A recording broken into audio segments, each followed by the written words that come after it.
Hello, everybody. Welcome to the halftime show. And thank you, Jeannie, for your contribution to the show today in our best of one and best of three prior. We are joined graciously by our, well, two representatives, I guess, from the teams that just finished their games of Team Secret and Bliss. We got Savage, of course, from Team Secret, and Wettables. How are you now, gents? I know it's been, a bit harder in different ways after the matchup, but how you feeling?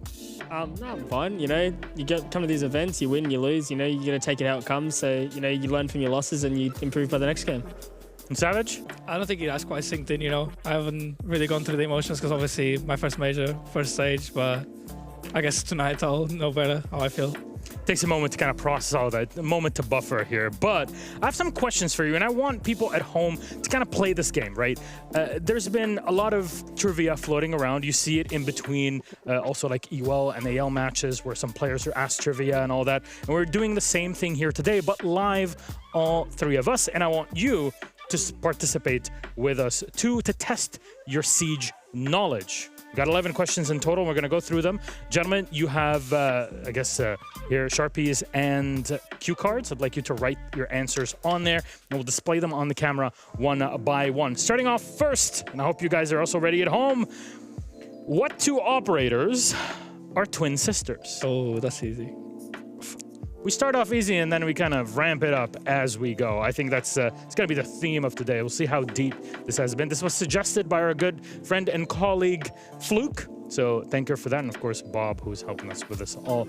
Gents, please turn your card to the camera. It is indeed Ella and Zofia, our two Polish Grom operators. Been part of Siege since what? Who released first? Do you guys remember? I think it's Ella. Yeah, I think Ella. it was like Doke, Vigil, Ella, and then Zof, Lion, Finker. Was it that? I think, maybe. Very true. Very true. We had that, what was it? Right after the Sao Paulo Pro League Finals in 2017. So that's year 2, season 3. That's how long it was released with Legion in the day. Though, question number 2. What was the first season DLC of R6 called? So the first DLC of Rainbow Six Siege. That is, of course, Rainbow Six Siege did release on December 1st, 2015, if I'm not mistaken. No, I don't even know. I'm assuming it's this. I don't know. So of course, each one back then dropped with 2 operators. Oh, yeah, I know. Yeah. Okay. All right. So, gentlemen, to the camera. Black Eyes. Very, very good. Black Eyes. So far, so good. What came right after it? Dustline. Dustline. Yeah, see, Who came with Dustline? Was it Blackbeard and Blackbeard Valkyrie? and Val. Very Yeah. good. Very good. I'm thinking, is anybody feeding you questions or answers on the other side? Now I'm sure there's nobody of that. But third question, how many traps can Capcan put down in current Siege? Oh, that's easy. Oh, Play along with us, by the way, at home. If you're not, type it in the chat. I want to hear it from you. Gents, please, go ahead. 5. 5. All right. How do you say 5 in Portuguese? Cinco. Cinco. How do you say it in English? 5. Like, Let's go. We get the W's when you have them, right? That's how it goes. So our fourth question. Which country had the most maps at launch? Japan, Russia, Germany, or the USA? like maps in the game. Yes. I'm going to say. Yeah, like I Wait, actually. don't know. I'm just going to have a crack. Gents, to the camera here. The United States of America. That is true. Do you remember what those maps were? House. Oregon? Yes. 2 Maybe more. Bank, maybe? And one Is it a comp map? situation. For those that remember situations. Oh, university. Bartlett University. Yeah, see, I was going to say like cafe or like plane or something. Cafe is Yeah, Russia. Cafe of Moscow. Yeah, well, I don't know. I have no idea. The Kremlin is right on the other side of it when you spawn. Well, like, I barely know what the spawns are called. Fair enough. This is when you get someone who's not on drones regularly. Anyways, on to our next question. Number 5, which 3 maps were playable in the beta? Oh, no idea. Didn't play. Oh, no, I know. Wait, I think I know them. Hang on. There are quite a few actually on release. Bandit has a really cool operator icon. I think that was alpha even. I'm not sure if that made it through into beta. That was a long time I ago. don't know how to spell this one. I'm gonna say this. That's how you write it. Blitz's whole shebang back then is that they could spawn in the prep phase. That was great. So glad we don't get to do that anymore. Imagine what Alamo can do. Well, we can't ask that because Alamo's not here anymore. Do you actually know this? That's crazy. Or are you just guessing? Huh? Do you know this or are you just guessing? I'm just guessing. Like Okay. I actually have no idea. Gents, to the camera, right I here. think it's House Hereford House, Oak. Hereford, Oregon. House, Plain, Canal. Canal is in Germany in that case. So Plain, House, Emerald Plains, Canal, Hereford, Skyscraper, and Bank. Emerald Plains was not there. Wait, what? We'll just correct. It's not Emerald Plains. That was Bartlett U, and that was in Situation specifically. But, you know, there are more maps back in that time. But that's all Hereford. You just have to guess 3. Yeah, was it just get 3? Because I thought there was only I thought 3. only that's true. 3. Yeah. That's true. God, I cannot read even. So what were they? What did you write? I put House, Plain, and Canal. And I put House Hereford, Oregon. So it's Bank, Canal, and House. Bank, Canal, no. So I got 2. So I win that. Yeah. Right. Well, why was Canal there? Close Like, enough. what? Like Oregon? I was just saying, I think like of old memories, you know. Oregon was on full release. This is beta. Yeah, but like Oregon's like a staple of the game, so I thought that would have been a beta map. You know when the beta was live? I played the beta. I don't even remember when it was live. It's around September, October 2015. It is crazy how you know That all these is- details, eh? Almost 9 years ago. I'm old. I played the games. I remember because I could not for the life of me get a queue running. But I have a photo with my phone back as I was a student in uni of just trying to boot up the game to play, which was a lot of fun back then. Though, moving on, number 6. From the following operators, who is not originally from the country that he represents in the game? Smoke, Blackbeard, Vigil, or Jaeger? What? Like, I'm so confused by that question. So there are, So, from the following operators, who Yeah. is not originally from the country that they represent in the game? Oh, Smoke, Blackbeard, Vigil, or Jaeger? I have no idea. I'm just gonna guess.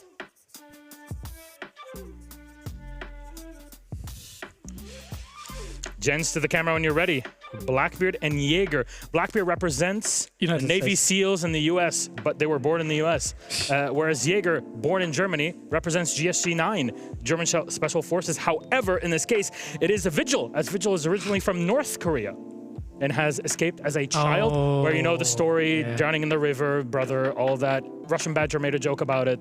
And yeah, now they officially are representatives of South Korean Special Operations. Though, moving on. What famous actor starred in the first Rainbow Six live-action ooh, trailer? I know that one, I think. What famous actor? Nah. Wait, I actually have no idea. Is it actor? Can we double check this? Is it what famous actor? I have no idea. Is he talking about the movie? I don't Tom Clancy's movie? know. No. I'm not sure. You know, let's Should we skip skip it? this. Yeah. We'll skip this and then come back to it later when we have a better idea. What player has a plus 43 KD in Manchester, the leading kill-death ratio at the event? Have we got options? No? Wait, I think I might have an idea. You can call a lifeline. No. Can I call off on? Yeah. If you have something like a clue, I can give it to you. Is he from my team? No. No. I think I might know, just because I know this guy's 43. This guy's Before been farming. today. This guy's been farming. 43 was 43 plus. Yes. All I yes. know is this guy's been farming. So if I'm wrong, then I don't know. I'm gonna say okay. You can ask what region if you're unsure. No, you know what? It's too much. It's too much. It's too much. I've said No. too much already. Anyways, gentlemen, to the camera. Reaps indeed is correct. yeah. So he's been farming. He's had like What about 12 Chris? kills every one. What's Chris rating? Do we know? Look, this one I cannot tell off the top of my head. Can we double check on the Creed stats before the start of today? And Plus 43. 117 EPS for Creeds or Reaps? Production. Reaps, yeah, 117 EPS, which is pretty darn good for the entire event. Yeah. Plus 43 KD. It's insane. Anyways, number 9. We'll have a number 9 large.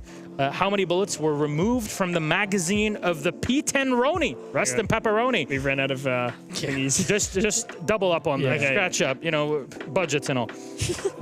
Patch 633 on October 19th, 2021. How many bullets were removed from the magazine of the P10 pepperoni? That's easy. Come on. Wait. How many were removed? Yeah. Wait, no. No. Wait. Okay. Yeah, to the no, I camera. got it. He's got it wrong. Yeah, I realized what I've done. And you are both wrong, gentlemen. What? It is actually 4. Remember, Because we're counting the one in the chamber. And it Did you doesn't- know of it? What you want? No, because that's the one in the chamber. Like, that's what I'm doing. Because, like, 15 from 21. Yeah, I understand. it's time for our mid-season reinforcements. Thank you Hold very on. much. Remember mid-season reinforcements? That was a thing. Yeah. That was a thing a long time ago. So, number 10, who is the oldest operator on Team Rainbow? Oh, I Spoiler, thought- it's Asa Pyrite. It's what? It's No, Asa Pyrite. no, it's not that guy. That's the youngest. Oldest is... Wait, I think it's this. I'm just gonna guess it. I don't know how to spell it. I think before at least he was. Maybe on New Age. All right. Thatcher? Thatcher and it's Sledge. Sure. Nah, you're wrong, both of you. What is Actually, it is, well, Is he zero. one of the ops? It's 0. Yeah. Zero is the oldest? Yes. And Thatcher, isn't Thatcher like 60 or 50? Well, he's probably gonna be older. I don't know. Zero's got to be. Yeah, exactly. How your numbers work. Okay. I'm sure somebody. This is why the questions get more and more difficult as we go on with it. Now, how many? And this is going to hurt a lot of people watching out there, but also in a positive way because things have changed. That's They're pretty fake as really well. loud. How many defenders had ACOG sights when the game launched? 5 operators, 4 operators, 3 operators, or 2. Remember, you two are also playing with us at home. Make sure to put it in. I'll repeat once more. How many defenders had ACOG sights when the game launched? 5, 4, 3, 2. What are the options? Not 6, right? 5. 5, 4, 3, or 2. Ah, that's. The options made it easier for me. I can name off all of them too. Yeah. Gentlemen, when you are ready to the screen, 5. Both of you are correct. Which one were they? Smoke, Jaeger, Bandit, Doc, Rook. Yeah. I was contemplating on Castle for some reason. I mean, look, Smoke, SMG-11, Doc Rook, that's what EG played all the time back in the day, even before they were even known as EG. You'll have to remember the French teams that played Youngtus. They only played those, and it was really annoying to play against them. Anyways, thank you very much for those playing with us at home, and thank you, both of you, for joining me here, Wettables and Savage, of course, from Bliss and Team Secret. I'll leave you be to get prepared on the rest of what you got and to rest also after your game today. And for those watching, give us your tally. What was it? Now we'll take a break, and when we get back, it is time for elimination games to continue in our next best of 3. See you in a moment.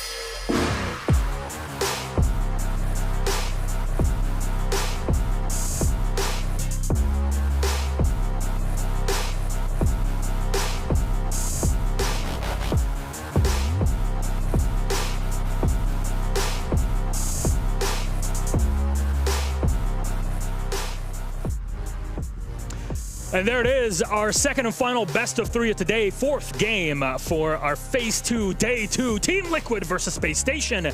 Who would have thought we'd stare down the barrel of elimination for both of these two teams, that coming into this game, we were not sure what we would get.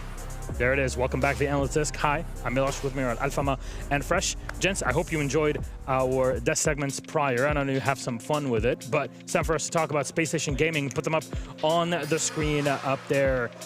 There they are, team, and all up and close here. Alfama, what do we expect out of the squad today? Well, at least I expect them to go and finally get a first win. I think that's what everybody is expecting from them. Actually, nobody is expecting them to go 0-2 in here. They were one of the most consistent team coming into this event.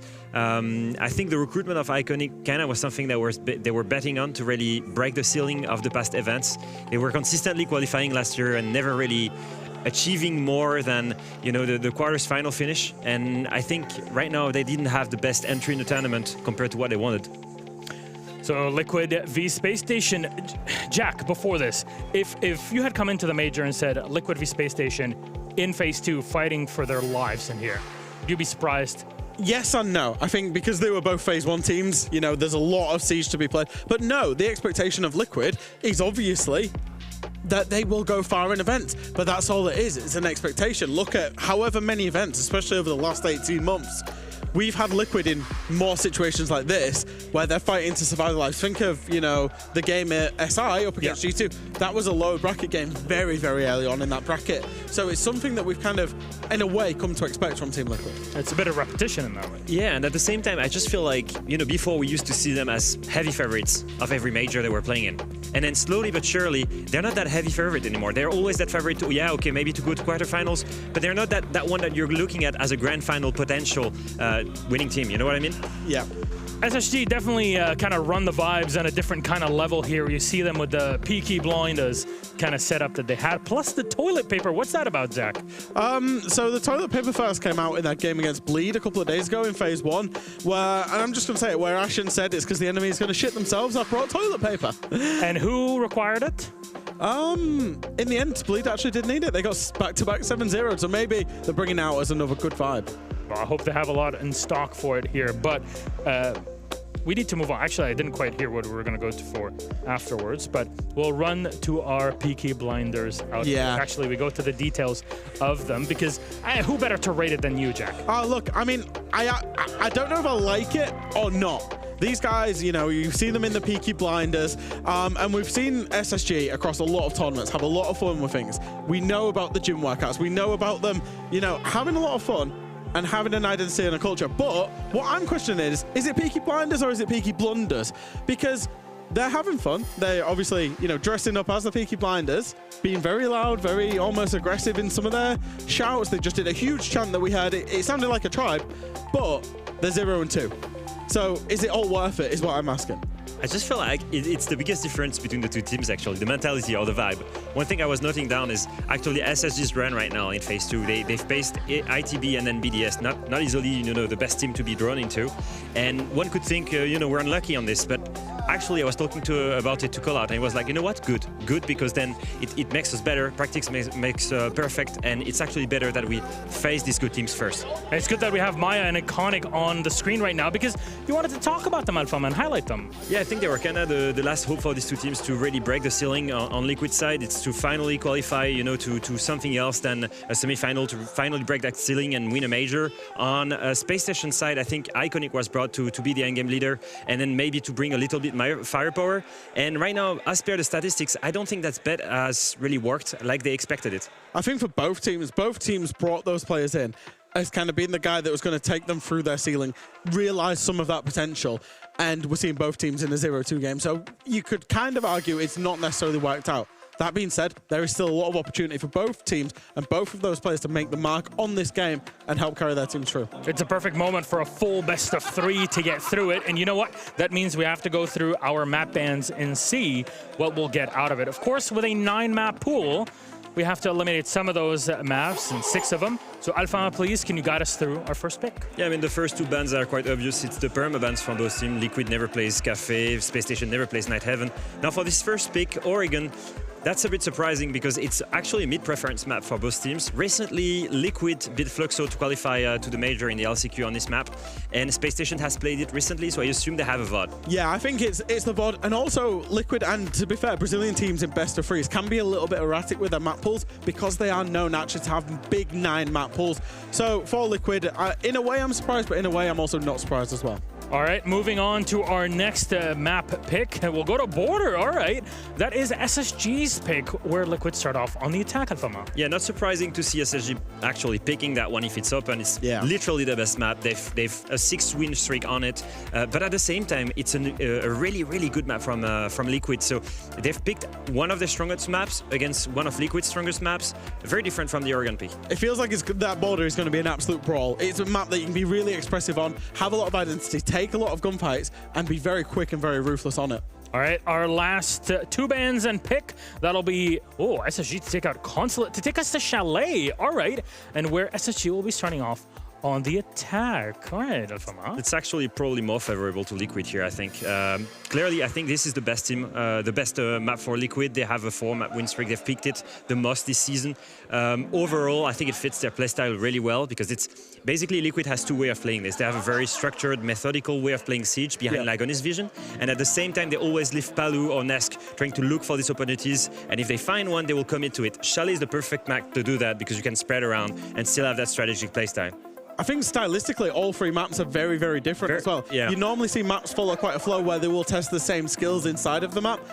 Specifically, Oregon and Border being completely different in terms of the execute base. You think about Oregon in the basement, whereas Border, you just think about individuality, gun skills. And then Chalet is kind of a blend of both because you can have both styles on the same map. So it's a very, I would say, quite a unique map ban in terms of the three maps that we will be playing. What I'm hearing is that we're going to be diving right into the blender for this game between both Liquid and SSG. Reminder, these two teams are staring down the barrel of elimination, and now we stare down the barrel of our two friends, Fluke and Lynx. Friends, welcome to the A stream. Big Dog, take it away. Dog!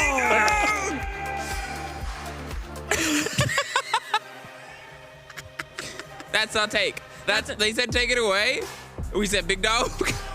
I screamed Big Dog and looked down at the floor. So unlucky on my part, but honestly, I have to look away because I'm a little worried as an NA fan. I'm worried for SSG in this game, Emmy, because Nesk has been looking so good. Liquid, if they have just a couple people pop off, Nesk has a good game, Palu has a good game, that could be enough for a 2-0, let alone a 2-1. And SSG, they've got Janano, Ashen, Foltz. They've got some great individual players of their own right. But when Nesk has been taking over games, and Foltz has kind of dropped off a little bit from this insane heights he reached in Phase 1, I think I'm favoring Liquid just a little bit here in this series. I think it's really hard to put into context because what we have here is two teams that I don't think anyone really expected them to be fighting in this position, in this situation, which is strange to say because, let's be honest, recently they've had very similar stories. Not too great in the league, sort of dibbled and dabbled and had a single big roster change. Go through the LCQ. Some of the sort of thing, run through the LCQ, gone through the sort of, they were the two upper bracket technical clean victories to get here, and now they've had 2 losses. It is a mirror reflection of each other to get into this situation, but also we've not really seen them hit the same usual pace. For example, you know, Parley's been a bit quieter than Nesk. Nesk sort of has really, really good moments, really, really good halves, really, really good games. He's the only sort of top standing player. At the same time, what we're missing is J9O currently from the side, but we've got Foltz, and Foltz is showing up and having a really, really good time and a really, really good sort of split so far. And it's not really the usual taste of these two teams we're used to. No, but ultimately, I think this series is going to come down to who can get those individual performances better, because Liquid, throughout this whole stage, have had issues with their game plan, issues with their calling, Ness going a bit rogue, Palu not necessarily having impact, which is problematic when, as Leo brought up, Liquid is constantly looking for ways to insert Nesk into a gap, put Palu into a backstab position against the enemy team, and when those two players aren't showing up, that kind of messes with the whole game plan. Yeah. But the same thing for SSG. Janano, this entire stage, Major and NAL, great. Ashen, great. Foltz, great. But the calling, the game plan, called by Iconic and Forest, hasn't been very, very good consistently. There have been some great moments, some solid matches, but also some terrible games, some really poor quality matches, and that's always been the big problem with SSG. My friend Jogro said it best. They can beat any team in the world. They can lose to any team in the world. And that's, I mean, 8-7, win to be fair, but really close game against Cruelty, while also being the only team at SI24 to beat FaZe in a best of 3, aside from Furia. So, in terms of their recent runs and recent forms in the split so far, and the reason they are on this death's door, if you aren't aware, SSG, they had I2B and BDS, lost to both of them, 4-7, 5-7. Close games. Close games. Liquid, closer games. M80, 6-8. On Labs was their first, and then FaZe, 5-7. Now, how those other teams are doing so far, I'll leave that to you to have a look. They've had sort of mixed days, but there's a lot of big names. There's a lot of big sort of pressure there. So it's not that there's nobody that's put Liquid and SSG in this sort of position. They both faced tournament favorites in FaZe and BDS. They both had against some close games that we talked about, you know, that 8-6 against M80. So these teams definitely have been dealt a bit of a rough hand in terms of the bracket, I would say, and have also kept it very close against their opponents. And unfortunately, both teams get to play the first best of 3 in a position where one is only going to play a singular best of 3 inside of Phase 2 and might very well find themselves eliminated. Forest on this Goyo. You saw in the BDS game yesterday, he likes to roam around this middle floor at times, and he'll fall back very quickly after tagging up resets down to about 1 HP. No shock, by the way, that we see Lagonis on that Monty. When we saw Liquid's Organ inside of the regular stage, him on a shield of some kind was usually a pretty normal sight to see. And as for this sight as well from SSG, not a whole lot of surprises, not only for what we've seen from their Organ previously, but also in general. Goyo, super common pick. Yeah. C4s in the hands of somebody, in this case Fultz, super common. Smoke, super common. For me, I've called this exact lineup the meta lineup for basement before, and it's because you've got projectile denial, a lot of ways to deny time with the Goyo and the smoke. Really everything you can ask for with what SSG are bringing.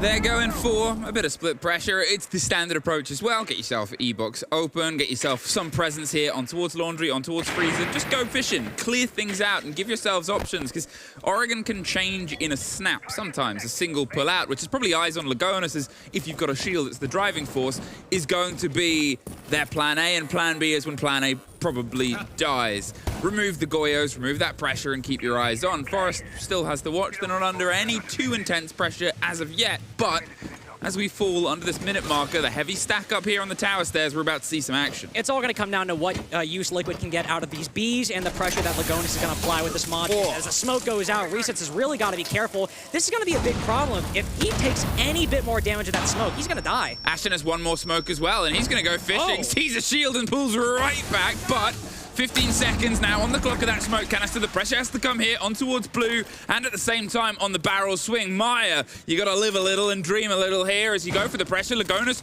pushes his way down Pillar, tries to find his way closer and closer, but he's still stuck here on the crux of the stairs because, well, a shield can just go straight past. Shotgun gets one, Resets gets two, and now they're trying to operate. The shields dropped, the kit cold, and 10 seconds to try and get their way back round. It's a 3 versus 2, but the pressure plants on them as Forest just steps forward, just pulls back and leaves Meyer on the singular cover. The swing's on his side, and the round is won by SSG.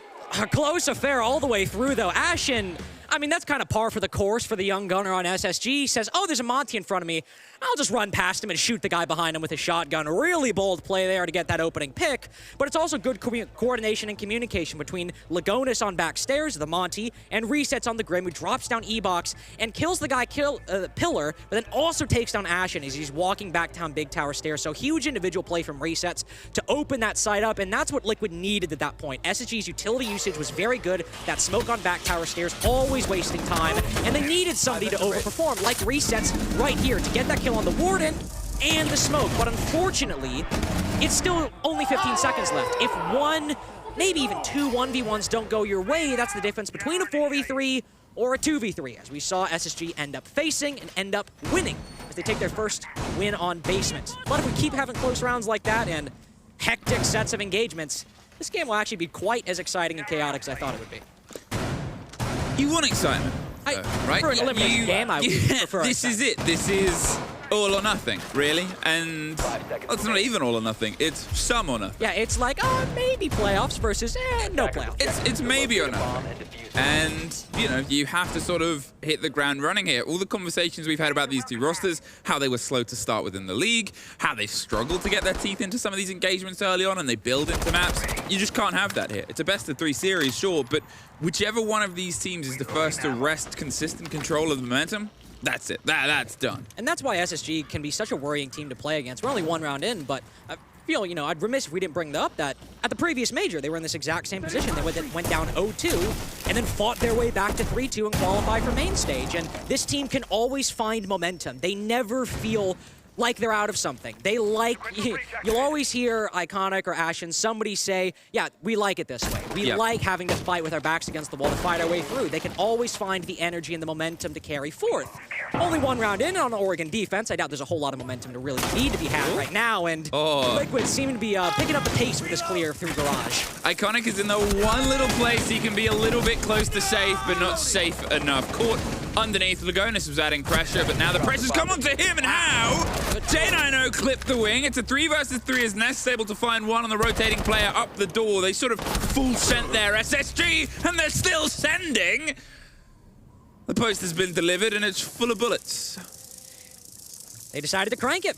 The call was given by Iconic or Force to crank, and unfortunately, Fultz caught on the freezer stairs by Palu. 2v2 with 1 minute and 30 seconds left. In terms of utility, I definitely give the edge to Liquid here. We've got resets with the bees, Palu with the fire bolts and the smoke bolts. 3 drones between them as well. The only thing that SSG really have is that C4 from Forest. The main benefit they have is it's actually Liquid that need to push into them. SSG can set up their positioning. The overall setup, I will say, I'm not personally a big fan of somebody playing inside of Armory. I think you're very easy to pinch, as we just saw. If you have a good coordinated team, Grim plus the Buck can make it really, really difficult to work your way out of. But SSG were able to trade that back magnificently, and to recover from that early death was really quite impressive. But as I said at the beginning of this, the utility, the 2v2 right now for Liquid, is very good. The bees, the firebolts, the smoke, they could easily make Forrest or JNNO uncomfortable in one of these power positions the defense is now holding. When will they try and push back into it? That's sort of the question here from SSG. Now, they've got, obviously, these aggressive lines. The pair of them watching, too, and the cover of anything that's coming behind them, but it's sort of a forward-facing push at this point, and they're just going to see if they can try and tuck in on the left. If they can slip their way past, well, this first bit of pressure and the premature C4 isn't going to do them any favors. That wall being reinforced offers them a free position here. They go wide, Forest through the fire. The cover didn't need to pop up yet. SSG a little bit too late to the party. Now they're going to see if they can try and stop the escape route. They have to. Hold the ground, but resets.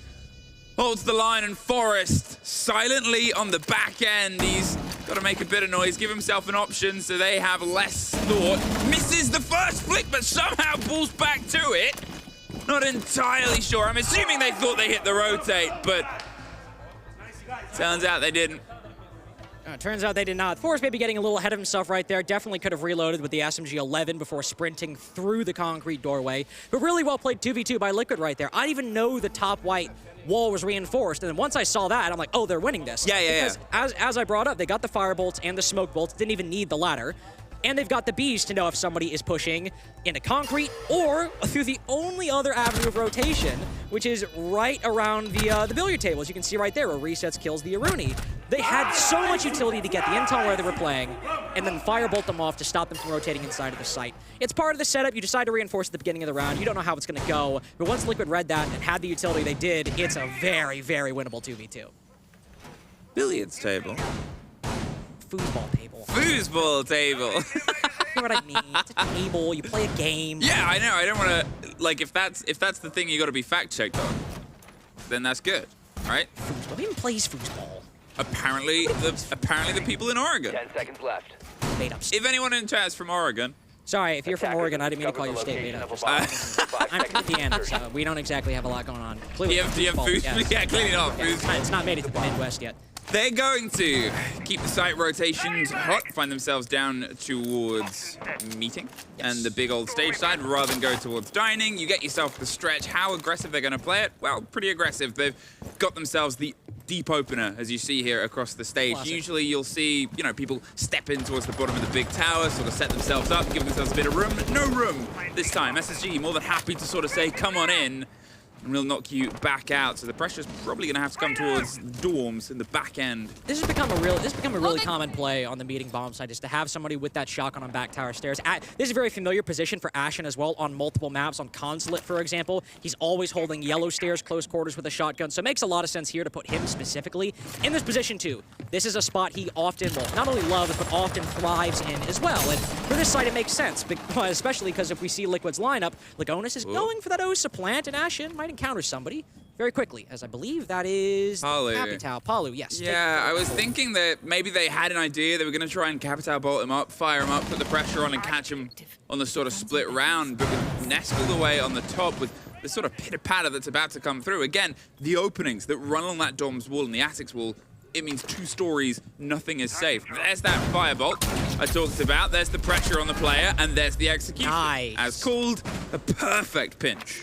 Really, really good pinch. As Leo highlighted, you know, Liquid trying to find ways to insert Nesk and Palu, working together beautifully right there to firebolt Ashen, make him run up so Nesk can get the kill. Really well coordinated pick on what can be a very difficult position if left undealt with, and something necessary for Liquid. As they're going for that Osa meeting plant, they needed to clear Ashen off back tower stairs, and they needed to do it quickly. Fult's trying to get aggressive to take down anybody outside of big tower, but nobody's biting. Liquid are already inside of the building. Now what they need to do at this point is open up attic, 1.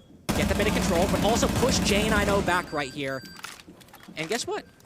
If they hold up. Oop. I was gonna say, if those C4s don't land, then this talent shield is safe. So Palu's trying to find the fight from underneath, just get the opener and force them off this direct position. There's a bit of damage done through the drone hole. The grenade is going to force the rotate, but J9O pushed up aggressively, had the call. The pressure was coming through, and that's a bit of a blow now, and the controls seem to start falling into their favor. Palu's sat holding, Fultz gets Maya, and they're just losing all the cover to this Ossa play at this point. They're taking too long to get themselves comfortable to go for the operation. Eyes down green, nobody's currently offering the fight. They've still got J9O in this power position. They've still got Forrest doing exactly the same thing on the story above. So they cannot get hatch control and force him out at this. Lagonis, he's trying to drift around a corner with a player to his left-hand side. I don't think he knows about it. No, he doesn't. None of them do! That's Jack 90, boys. Player, you got to make sure you don't let heat up. Then again, he didn't really have to do a whole lot of... No, he didn't move much. Yeah, I was about to say, he didn't really need it. It was like, oh, what a great testament of individual skill. I mean, a nice little, you know, three-piece, piecing up three I think it was people. 4. Well, 4 total, but 3 in that Yeah. little... That one clip, 3 people, I'm talking about. One clip, 3 people. One clip, 3 Liquid players. J9O. J9O. But in all seriousness, I mean, yeah, he just had to sit there. He didn't get droned. He's able to work his way up. He had a lot of very impactful picks. All 4 final picks, actually, that round, I believe. No, Fultz got the second one.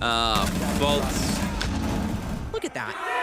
Beautiful stuff. Unfortunately for Liquid, despite, you know, clearing out Ashen really quickly, didn't have the time or really the utility all that much to rotate around, open up the split wall, maybe try to add another dimension to that. They kept trying to throw bodies at the problem through the meeting wall, and it just didn't end up working out. SSG winning their 1v1s. And in a game where whoever has the hottest guns might end up winning 2-0 or 2-1, SSG looking a little better in these Oregon defense engagements. Now, although, obviously, we found ourselves on these 3 maps, we did lean a little bit towards Liquid, but it's not to say that they're horrible SSG maps. No, They're just kind of Oregon average for both these 2 teams. I think they're both on about a 50% recent win-loss, roughly. Yeah.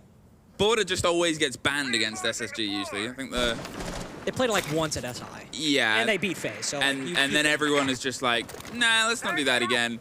Liquid enjoy Border, but I think the bigger question marks on are SSG still heavily enjoyers, or do they assume it's always going to be banned against them? And the problem with Liquid's map pool this stage is you had basically the tale of 3 Liquids. You had a Liquid that genuinely did not know what was going on in the first 4 games.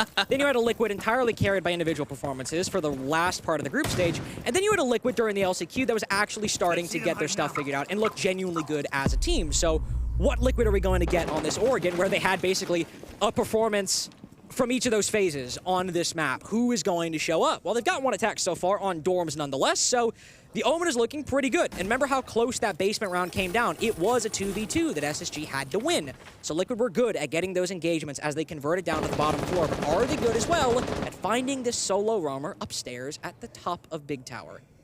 Or T2 as well. They're stacked. Well, they know about Forrest. They're sitting, watching, waiting, and hoping. But it's just passing in the wind. At the minute, the throw of utility, the attention trying to be drawn towards himself and saying, look, you've got to come and get me. And to be fair, that's the point of this position. At what point do Liquid... Oh, we're hard committing. Yeah. I was going upstairs. Yeah, this is a very hard commit. They want the man advantage more than they want the pressure elsewhere. There's the slow rotate round the back. They opened up and drew the attention, as I said. It was the use of the impact. They're not sure where the player's gone. Happy to sit, happy to wait, but I mean, the timer just ticking further and further away. There it is. There's a bit of action underneath. They just pull themselves back, but 2 minutes wasted. Well, that's what I was going to say. 2 minutes wasted, and they've done no hard breaching until just now. And all the lion charges and some bees. And I'm assuming some drones got sacrificed in that hunt. I saw Forrest shoot at least 1. Yeah. So he took at least 1 drone down, but before they at least had some time to, you know, reset after those engagements or plan for them, but now they were so focused on clearing out Forrest up top, they've got to do all that hard breaching, they've got to do all that utility clear. Ashen can still hold on to Bunker as he's playing here now instead of Pillar, and SSG still have basically all the utility they had before, specifically the smoke still in play with 2 toxic canisters. Liquid are good in the engagements. They've got the man advantage, but with so little time, SSG, they can and will fight back. Ness gets caught out and they're pushed further and further away from barrels, but they really want to drive for the fight, and suddenly it's a 2 versus 1. Ashen was holding on to elbow. All that's left and is the hot ping. It's 2 1 versus 1s. if he can find the time for the engagement, because they've still got to plant. That is the most important part, and the intel he is waiting on. Hopped around, found the corner, knows the cover is active, and he can't quite get the angle. He thought it was Pillar, and well, now it's become a very sticky situation. He can still try and isolate this, utilizing the smokes to get himself to space. No, they won't swing from distance, but does he know about the close right one? There's one handed to him. There's the second lined up. And SSG once again bite back. Beautifully played 1v2 by Ashen right there. I mean, even reloading around the corner, that's a bit of a risky position to reload in all honesty.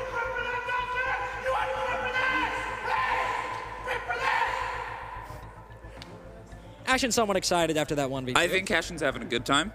I mean, I would too, because as I was talking about, really well played. He reloads the SMG-11 for the long-range engagement, smokes off Pillar before that, so he knows that, in all likelihood, nobody, if anybody's playing there, is going to swing him, lest they take damage. Isolates the 1v1s, even though Liquid have somebody playing off the contacts, and I think, you know, right there, he tries to swing a little late, but Ashen's got the shotgun, just a favorable operator for this engagement, and again, really well played by the young gunner of Ashen. Again, SSG their third. I get the positioning was to watch if he came on the laundry rotate, but he was just so open, and they weren't set up to play on contact. They went for the swing. He was very exposed in it, but if you also see how that Hibana swung it, she swung it very cautiously. Didn't immediately swing around the corner to try to get Ashen. You know the SMG-11, I mean, this is all kind of nitpicking. It's a rapidly developing situation. It's hard to keep track of all these things. Breaking news. Exactly, but swings a little bit slowly around the corner instead of immediately. You know, with the SMG-11, it's got a very low mag. Odds are Ashen used most of his bullets, but swings very passively. Unfortunate, again, like, it happens, and as a result, SSG went around that they probably should not have, given how well Liquid did win the engagements up until that 1v2.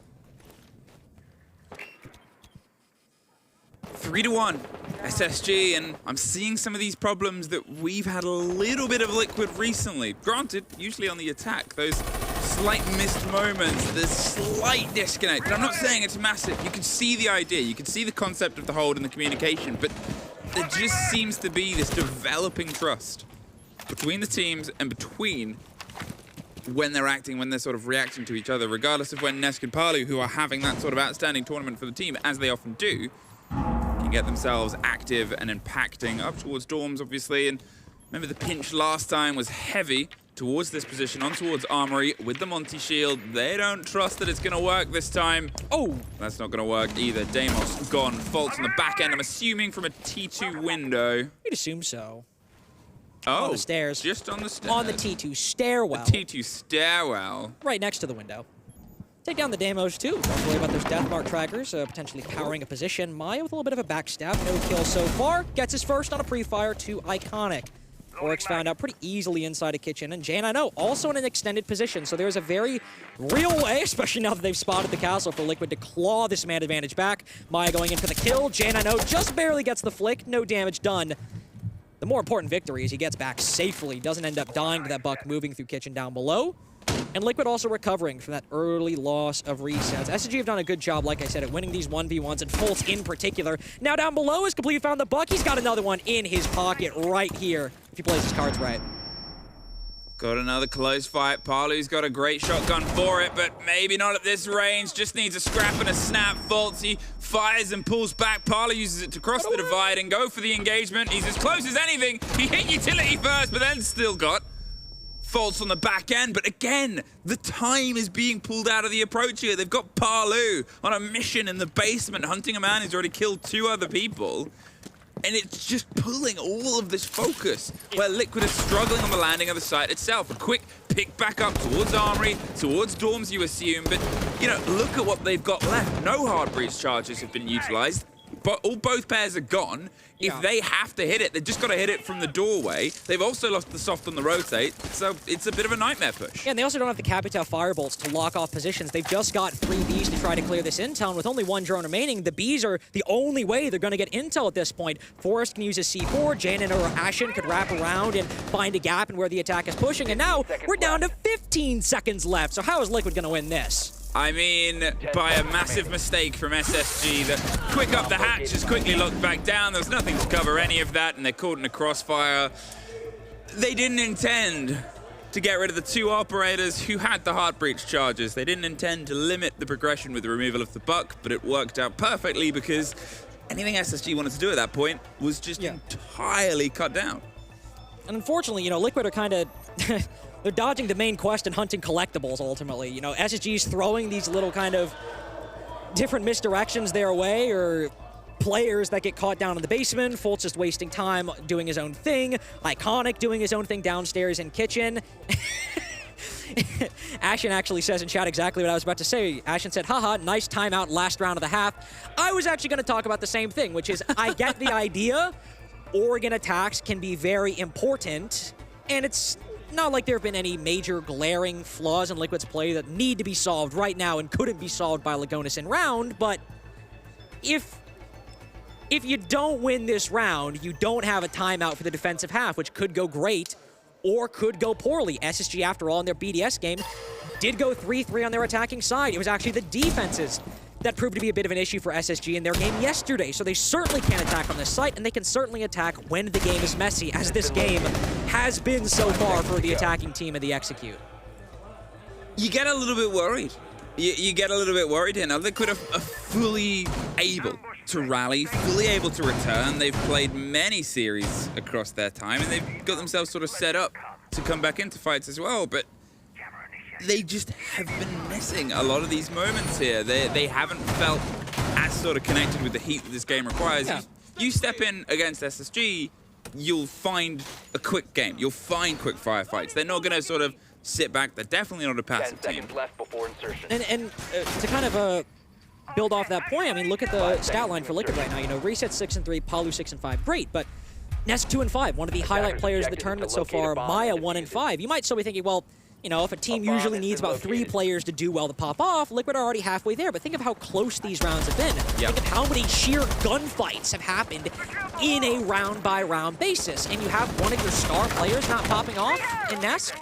You've got Maya, who was literally the star player and spearheaded an entire major run for Los in Atlanta. At 1-5, I get he's not been having the same, you know, heights he achieved on that Los roster, but when these rounds have come down so close to the wire, you need everybody fighting back, and Liquid have only been able to consistently rely on resets and Palu, compared to SSG, where Iconic's the only guy not having kills. All right, Nesk is inside of the site. Yeah, Nesk's inside the site, and he's going to see if he can get 1. He heard me talking. I mean, there's the timeout, and there's the conversation about it. There's 2!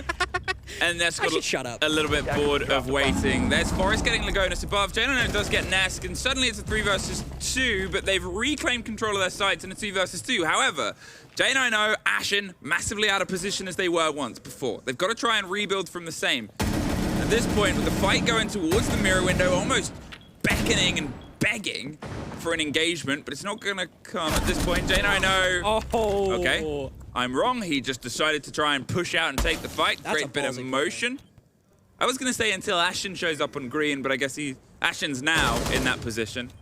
Yeah, and Palu in a 1v2. Actually, I just said that was a ballsy play. I just realized he rotated into green in front of a mirror window. Janino had complete intel on what that guy, on what Resets was doing right now. Yeah. Man, you've squandered that gap found by Nesk early on. To be fair, I don't know how much they've squandered it more than SSG, who have been so good individually. Man, I was just literally just highlighting how everyone except Iconic is putting up really solid numbers. Yeah, at all of SSG, them. and then they retake and win all the fights they need to. I mean, J9 10-3. I sort of said it at the beginning of this sort of game was for being the star player, for being one of those 2 that kept on driving them in the season to not quite having the full impact. Now he has the chance to have the biggest of all, send them over at the edge. Palu's pre-firing is some idea, but they know where the kid is, they know where the players are. He's tucked himself in, hit by an impact. They're more than happy. Oh no, in fact, That's an EDD. Capcan, yeah, just drifted into the doorway. Ankle touches an EDD in the 1v2. You're just like, oh, great. Yeah, Sick. like... Dope. Awesome. 1-5 half for Liquid, and unfortunately, that tactical timeout does not age particularly well. I mean, it looked like a great round when Nesk found that gap. He walks in, gets 2 picks, but SSG have been all across the roster, save for Iconic, performing extremely well in this defensive half, and you can have a guy dropping 0 kills if the rest of your team is at worst. I mean, I think they're all at about 2, KD, at this point. I think the rest of the team is having a great game, and as I was sort of saying before there, you know, J9 stepping up, he's like 10-3, 10-4. 11-3. 11-3. And he was a player who can dictate whole rounds. He can dictate whole games. Yeah. On his sort of play day. You've had Fultz step up massively in this tournament from where he was in the sort of season. He wasn't a million miles away, but to have these major players come out, that's sort of almost the opposite of what's happened to Liquid, who've unfortunately their pace from where they were has dropped a little from the league. And of all the times, unfortunately, to have a bit of a drop-off in performance in Nesk, who I think, you know, obviously dropped double digits yesterday, and even though lost to FaZe, was still dropping like 15, 16 kills or something like that. When I mentioned that the middle part of Liquid's season, they were brought back and bailed out by individual performances. That was, by and large, Nesk doing incredible stuff on attack and defense. And have him, you know, go 4 and 6 here. He's unfortunately graded on a different scale than, you know, a lot of players are. We expect him to show up in big moments like this, and Liquid as a whole, individually or not, they get the benefit of Oregon defense now, but SSG were able to pull out 3 rounds against BDS here yesterday, in large part rounds that were defined by their gun skill, found by what, you know, up-tempo plays they could find. And as they move in here, Ashen has already moved into kitchen, 30 seconds in. Do they know about resets top floor, and will they even care the same to the same extent Liquid did, where it cost them 2 minutes? That's the most important part, right? How much are SSG going to play into the game Liquid doing, which they entirely threw Liquid into the fight, or how much are they going to go, no, we're still playing our pace. We've cleared what we know. We've gone for the fights that we want, and oh, we know they're over there, but we don't need to take it. They've got a full read of the map. Ashen does get caught by Maya.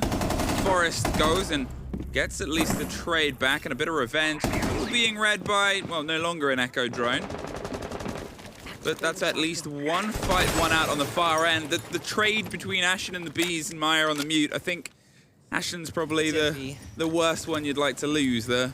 Yeah, unfortunately, I think losing the Bees could be a bit problematic. I mean, Grim is such a good operator, makes this site a lot more attackable because, I mean, the big issue, you know, you have to move down 2 or 3 staircases. Yep. Either laundry stairs, freezer stairs, or back tower stairs, and maybe the bunker door as well. And Grim, you know, can entirely cover long haul with those Bees. So losing him can be a bit of a problem, whereas Maya, all he had was the C4. But you still have the Monty to force a lot of this pressure. Ooh. And, well, we know how this is probably going to go with his Con 6 out and the Monty right outside. Yeah, now they have one loose player that's going to try and fight on the tower stairs. They might not know about the T3 player that's going to drop behind them. That's the problem for Fultz, and that's the problem for Fultz. Reads, resets, locks them out. Parley does get Iconic in the trade through. J9O with the pressure of the shields, trying to move their way forward. Next with the cover. They still have a great line here to stop the plant going down. They're trying to send it on the long highway corridor itself, but the player behind them on Freezer, there it is, gets the pop round. Parlu gets the execute, and Liquid. Good bit of energy and a good bite back. Just could not crack the site itself. And good resistance to, you know, similar stuff to what SSG did yesterday.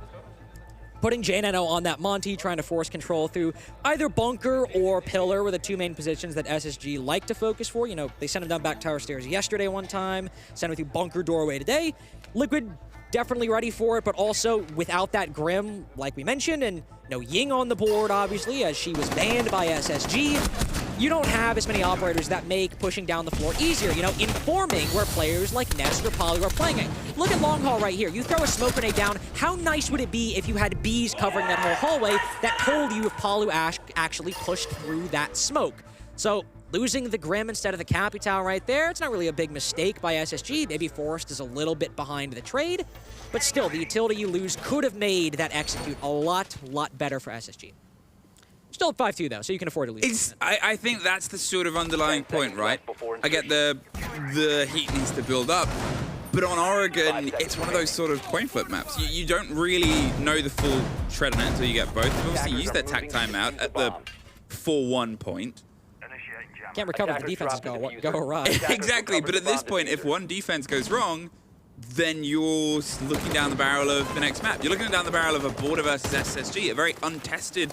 a border against SSG when a few of your star players are just now getting even in KD. And that's terrifying as a sort of concept here. Liquid have to try and thread a fair few of these rounds together before you start to even consider them as contenders properly against this SSG team that has shown up ready to fight. Fultz. Attackers have dropped the bomb diffuser. Yeah, Palu. He was on the hunt. I mean, if I'm sitting in an attic and I'm bandit, I've got like security cam footage on that drone hole. I'm not letting anybody send a Twitch drone through that. Forced ready for it though. Ooh, working down below the hatch. Good little read, but Palu, oh, it's reinforced. Never mind. I was getting really excited about that engagement.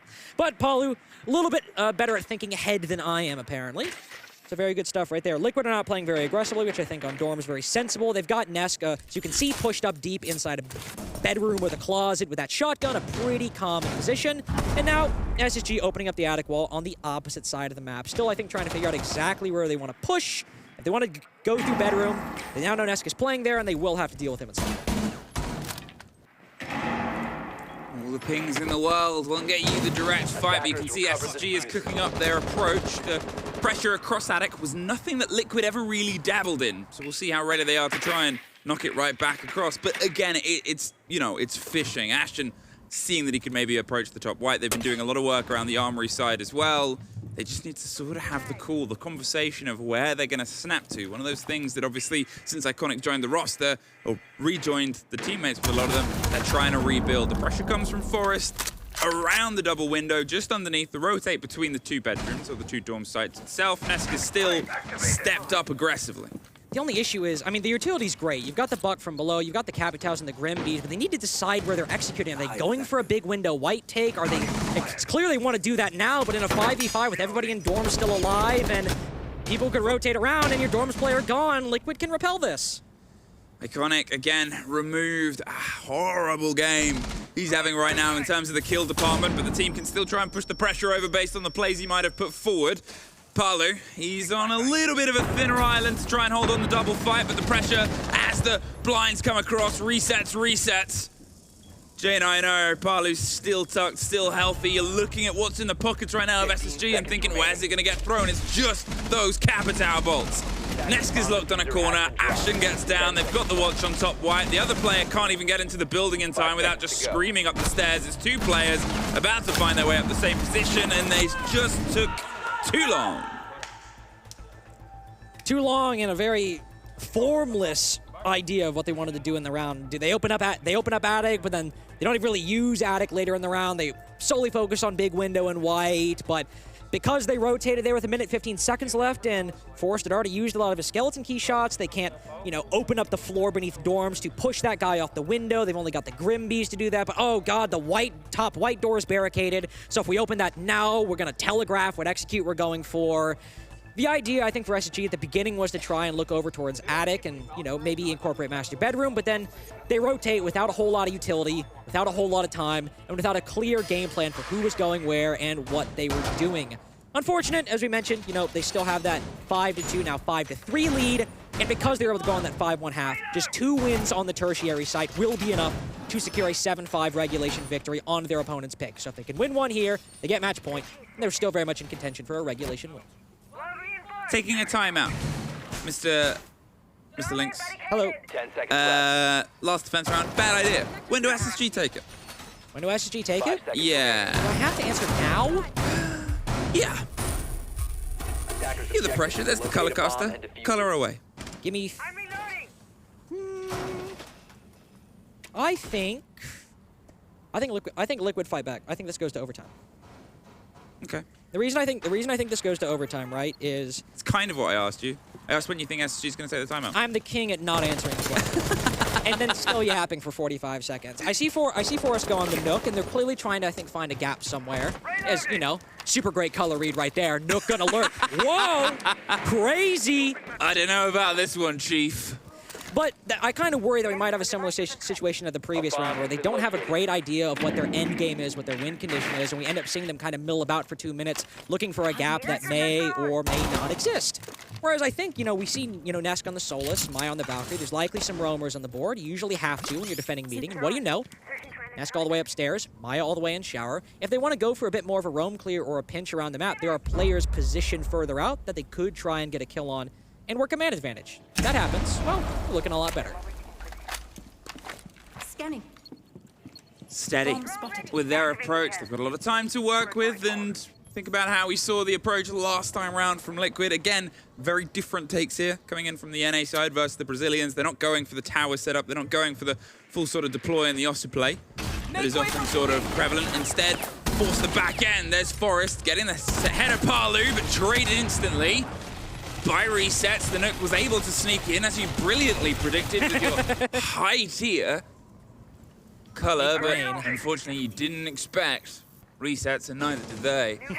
J9O is sort of sitting, waiting, and wishing somebody would try and aggressively retake across Attic, but for now it's just watching and covering to allow this progress to be made. I mean, but look at this for SSG. We've got vertical holes over the kitchen bomb site. We're now opening up X-Pyro's holes in small tower, but what control do we actually have? What progress have we made beyond Forest? To be fair, going 1-for-1 outside a classroom. Sure, we've got that great vertical control, but Liquid can still very easily rotate around. But right as I say that, Ashen's able to cut down Maya and resets us all the way in dining and showers. He's rotating back very quickly, though, so there is that. But if SSG are able to land... Oh, never mind. He is retaking the top floor. Well, it's a fight that Ashen was not ready for. Resets again. Twice he's been able to find himself just biting back into these approach. A very important player for the team that hasn't entirely been able to connect. There is the third for the round. He's got the kick cult. It's 20 seconds, Carter. The site is not too far away, but in the 2 versus 2, it's 2 1 versus 1 engagements that have currently cooked themselves, but they don't have enough time to sit around. That's 4 for resets, and another round where Iconic hits the floor.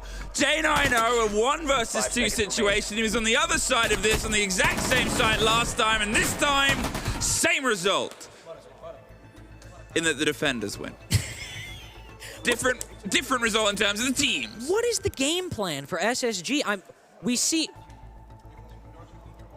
that initial basement round. It's like, okay, you want to go for a bunker big tower take. Yep. Got it. I know what we're going for. But then the next 2 sites, dorms and now dining. SSG, they know they want to get vertical control. All right, I got that. You bring the ram, you get it down. Solid. You know you want to insert Forest into a gap. Okay, got it. They know small things they want to do, but how it fits into the overall plan is unclear. Folt's outside main door with like a minute 15 seconds left. Ashen kind of seemingly almost taking down Maya by happenstance, and then there's the big gap in the attacking, control of the top floor that Resets is able to exploit, then rotate back through small tower. I think the SSG game plan is a bit too nebulous right now, and they're probably calling that tactical timeout for this exact reason, because Liquid's defenses have looked good, but they've not needed to look great because SSG haven't been putting a whole lot of problems in front of them, especially in these past couple rounds. 3 rounds in a row. The perfect rotation, though, and Liquid have set themselves up mentally to really pull back into this. You look at the halftime, and you're like, wow, this is going wrong. And it's not even just the fact that it's a game of 2 halves. Oregon can be bit by attackers and defenders equally. SSG had the full control of the pace. They weren't really being pressured. Time was a big factor, which is a big factor on your attacks and less so on your defense. But there was a little bit of sort of kinetic energy missing from Liquid's sort of approach. Just a little bit. What would you have on the desk in front of you if you're a pro player? If I were a pro player? Yeah. Anything spiritually connect you with playing video games professionally? I'm like Jules at the end of Pulp Fiction. Like, I just kind of walk the earth. I don't have any possessions, no aim. Do you have a wallet that says? It's my wallet. What does it say? I can't say what it says. You can't say what it says. What But it says. people know the quote. You're the weak. I'm the tyranny of evil men. Well, the tyranny of evil men, unfortunately only really playing Iconic at the minute. You still have all of his team popping off. Nowhere near as distinct as it was in the first half. No. Obviously, a 5-1 and 5-4. More of them have died. That's how math works. But still, not being able to get into a very important game, the longer that goes on, the more it eats at you. Now, it's obviously a roster that bounced back from a map loss to get 7-0, 7-0.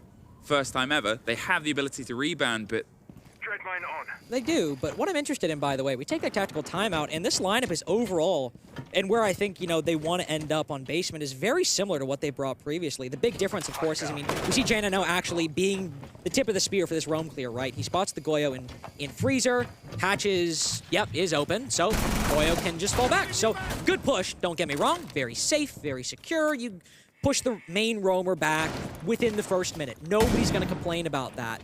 But where are we going to see some of the adjustments for SSG? Is it just sending J9O down through Freezer?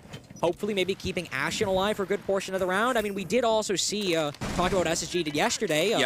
Their other option was sending Monty down through Laundry and going for a smoke plant on front side. So maybe they're instead going for that. pushing him down freezer right now as well. It seems like my guess would be they're gunning for that front side plan to try and have JNNO pressure long haul from the freezer doorway, put Force down the front side. That's my guess, but could change with a minute 20 seconds left. They have the watch, they have the pressure, and they have multiple options. One of those things there, we talk about Liquid, again, having a little bit of a slow pace. I still enjoy SSG's attention to the detail of their take. They're not entirely getting lost in the sauce of hunting and clearing down players around the boards, and, well, now's the time to try and push the metal to it. It's a heavy blue hold. They've got the full eyes, the aggressive shield leaning around, and, well, one less drone to worry about with Palu on the cover of this, but some utility can offer you the sort of pressure around to it. The bees start to pop. When will Maya just hit the first smoke canister? There's a Goyo behind him as well. Jaina, I know, a little bit too deep, a little bit too caught. Drops the shield, gets downed in the smoke. You've got resets and Palu and Nesk. And now he's got his first kill, but he can't get any more. Liquid has 4 rounds in a row.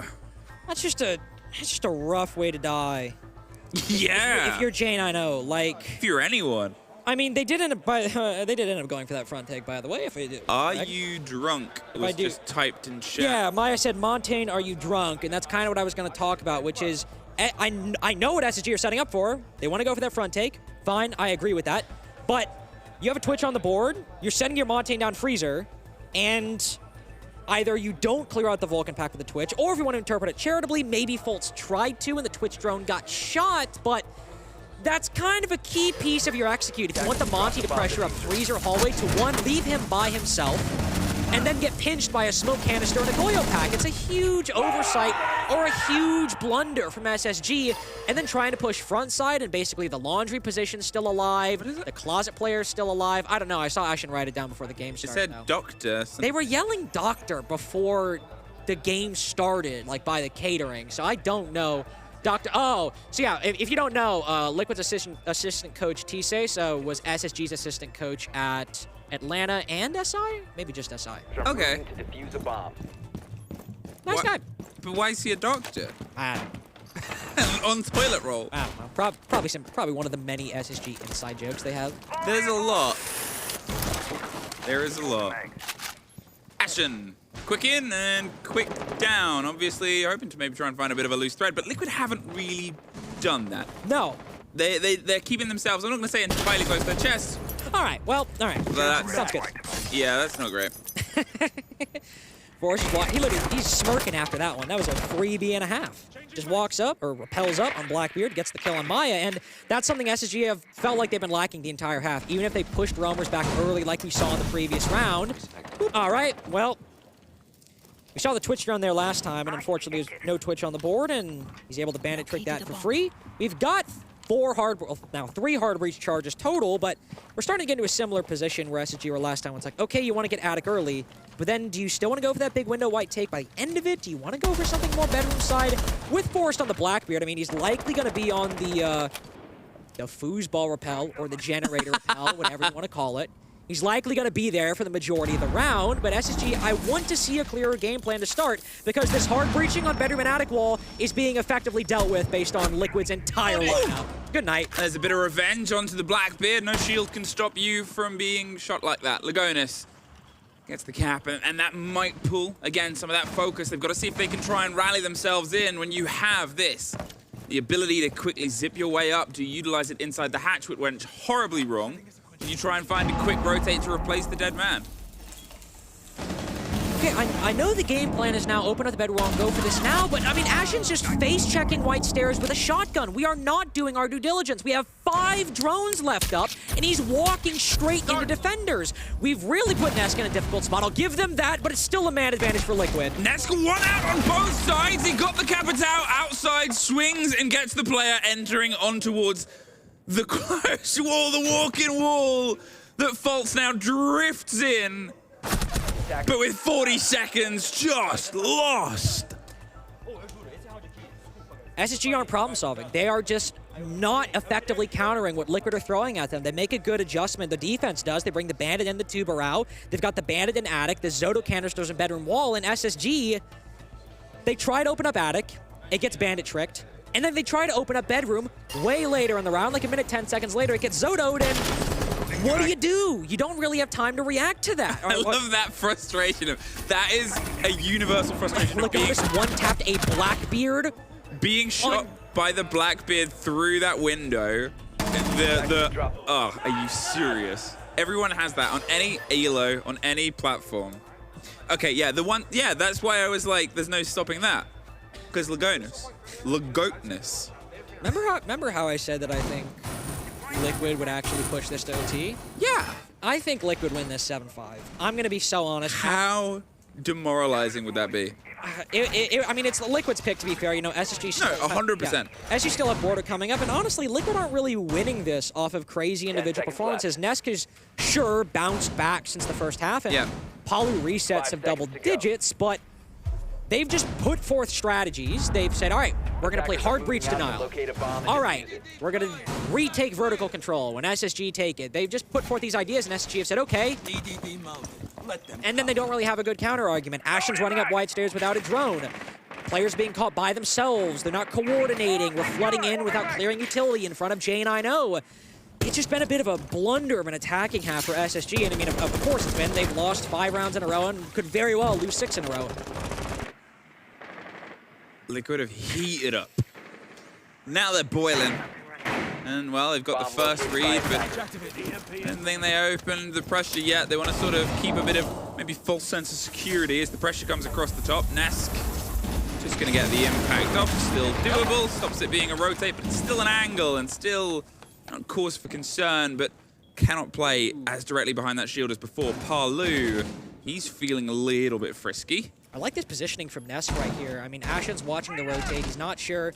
He doesn't know if Nesk pushed forward. Okay, well, now with the pre-fire, he is well aware. Nesk might, I was about to say, will have to take that fight. And on the pre-fire, he cuts down Ashen. Really well played in this trophy single right here from Nesk. Great stuff to get that 5v4. Fult's now down. Yeah, it's GG. I'm not buying the Nesk gets another... The Terrorizer with the MPX just tears through everyone in front. Resets is on an adventure. 5 versus 2. Iconic and J9O.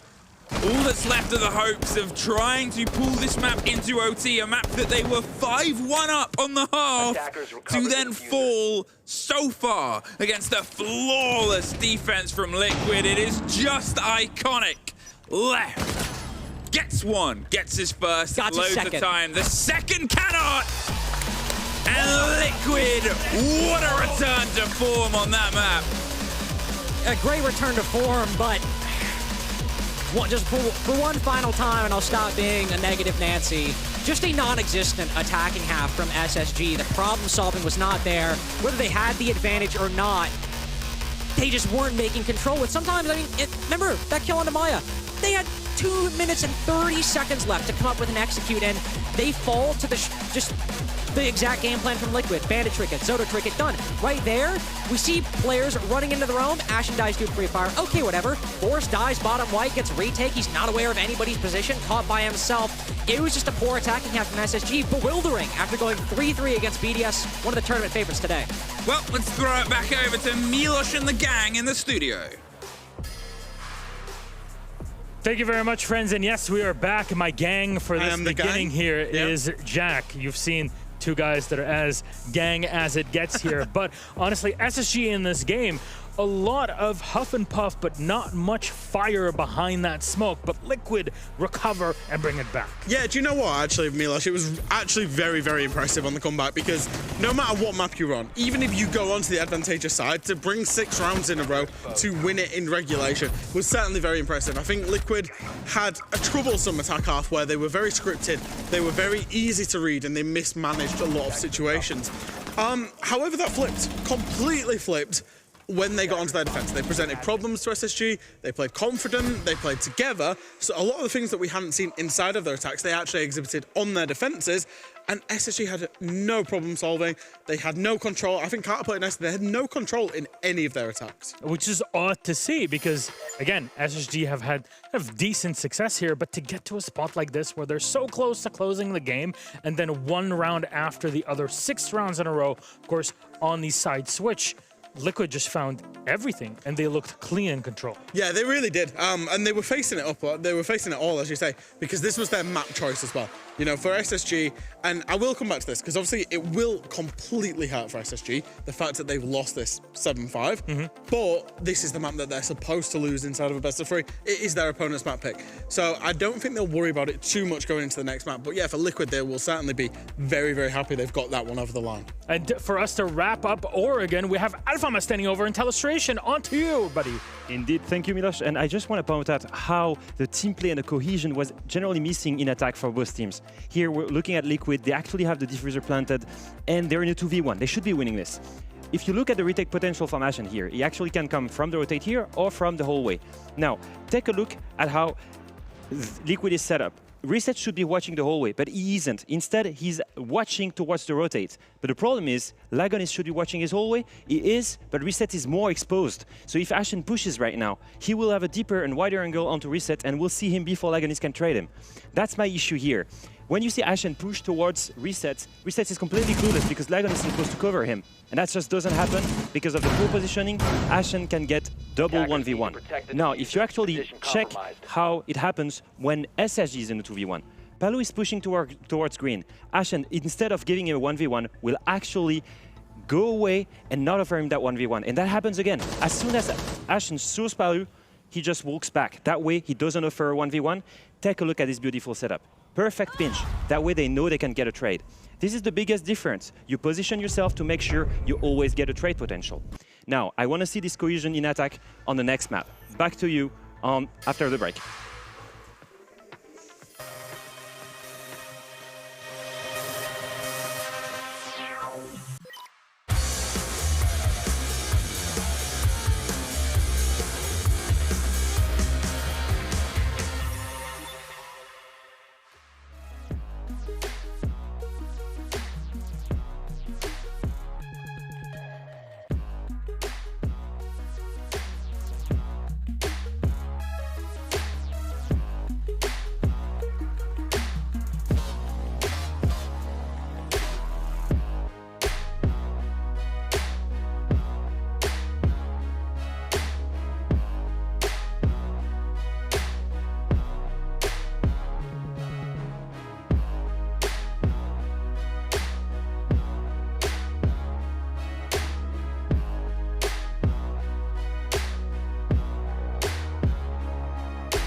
You saw it here first. Operation New Blood, with more details to come out tomorrow, but also the full reveal this Sunday, live from the Manchester Major, I think just before the grand final. That'll be around 5 p.m. British Standard Time, our time here in the UK, 6 p.m. if you're in the EU, but also it's around noon if you're on the East Coast of the United States. And you saw our friends Titanium Rolo and that one Brit in the video introducing things for Operation New Blood. Haven't seen them since SI. It was a lot of fun though. It was a lot of fun. It's certainly looking fun.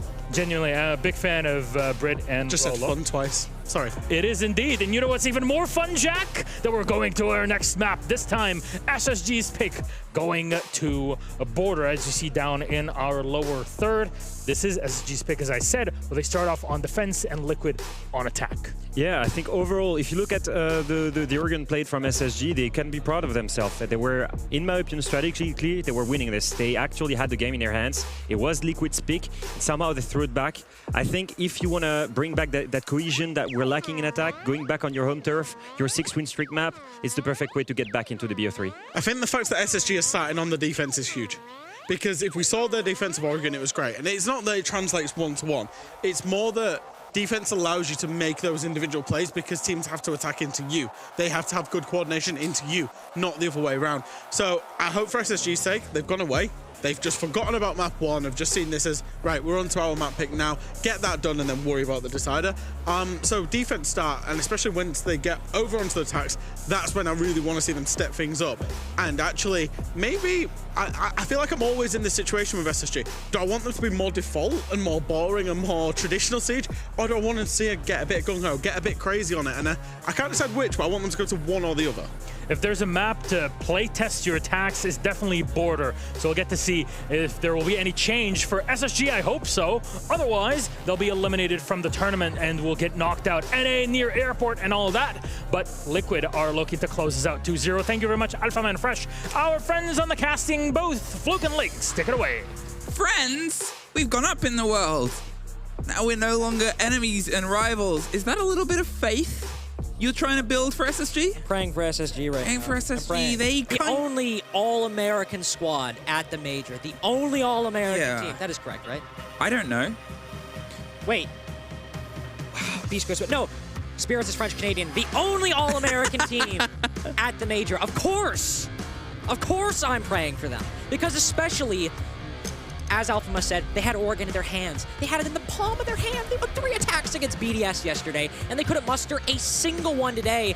And I know Milo said this too, that border is kind of a map where you can dry run your attacks, right? Yep. It's like how you should be attacking. But if SSG couldn't muster like really a single good idea or one consistently on Oregon, which can be hard to attack, border's going to be difficult as well. The saving grace SSG have, in my opinion, sure, the attacking side was weak, but everyone except Iconic was showing up in the gunfights. Everyone was pulling their weight, on the defensive side especially, and that's the side they're starting on border. So if they can keep that individual skill consistent, it served them well in Oregon. Gave them a 5-1 half. It'll serve them even more here on border. Do you like this music? Do you feel like a rocker? It's all right. Honestly, I mean, you know, I'm in a big 90s hip-hop wait, let's roll the bit back. Let's roll the bit back. Hey, do you like this music? This is not a bit. I'm so real right now. Do you like this music? It's fine. It's not It's not lo-fi or 90s hip-hop. It's not Wu-Tang Clan. Get a bit of Wu-Tang. Woo, woo, woo. No Killer Bees on the Swarm, though, because SSG banned Grim first, so won't unfortunately have the Hive launcher at any point throughout this attacking side or really anything whatsoever. It doesn't mean Ying is up, as she was banned in the previous map. So some good execute utilities certainly available for Liquid to start on this attacking side. I already loving what I'm seeing from SSG right now.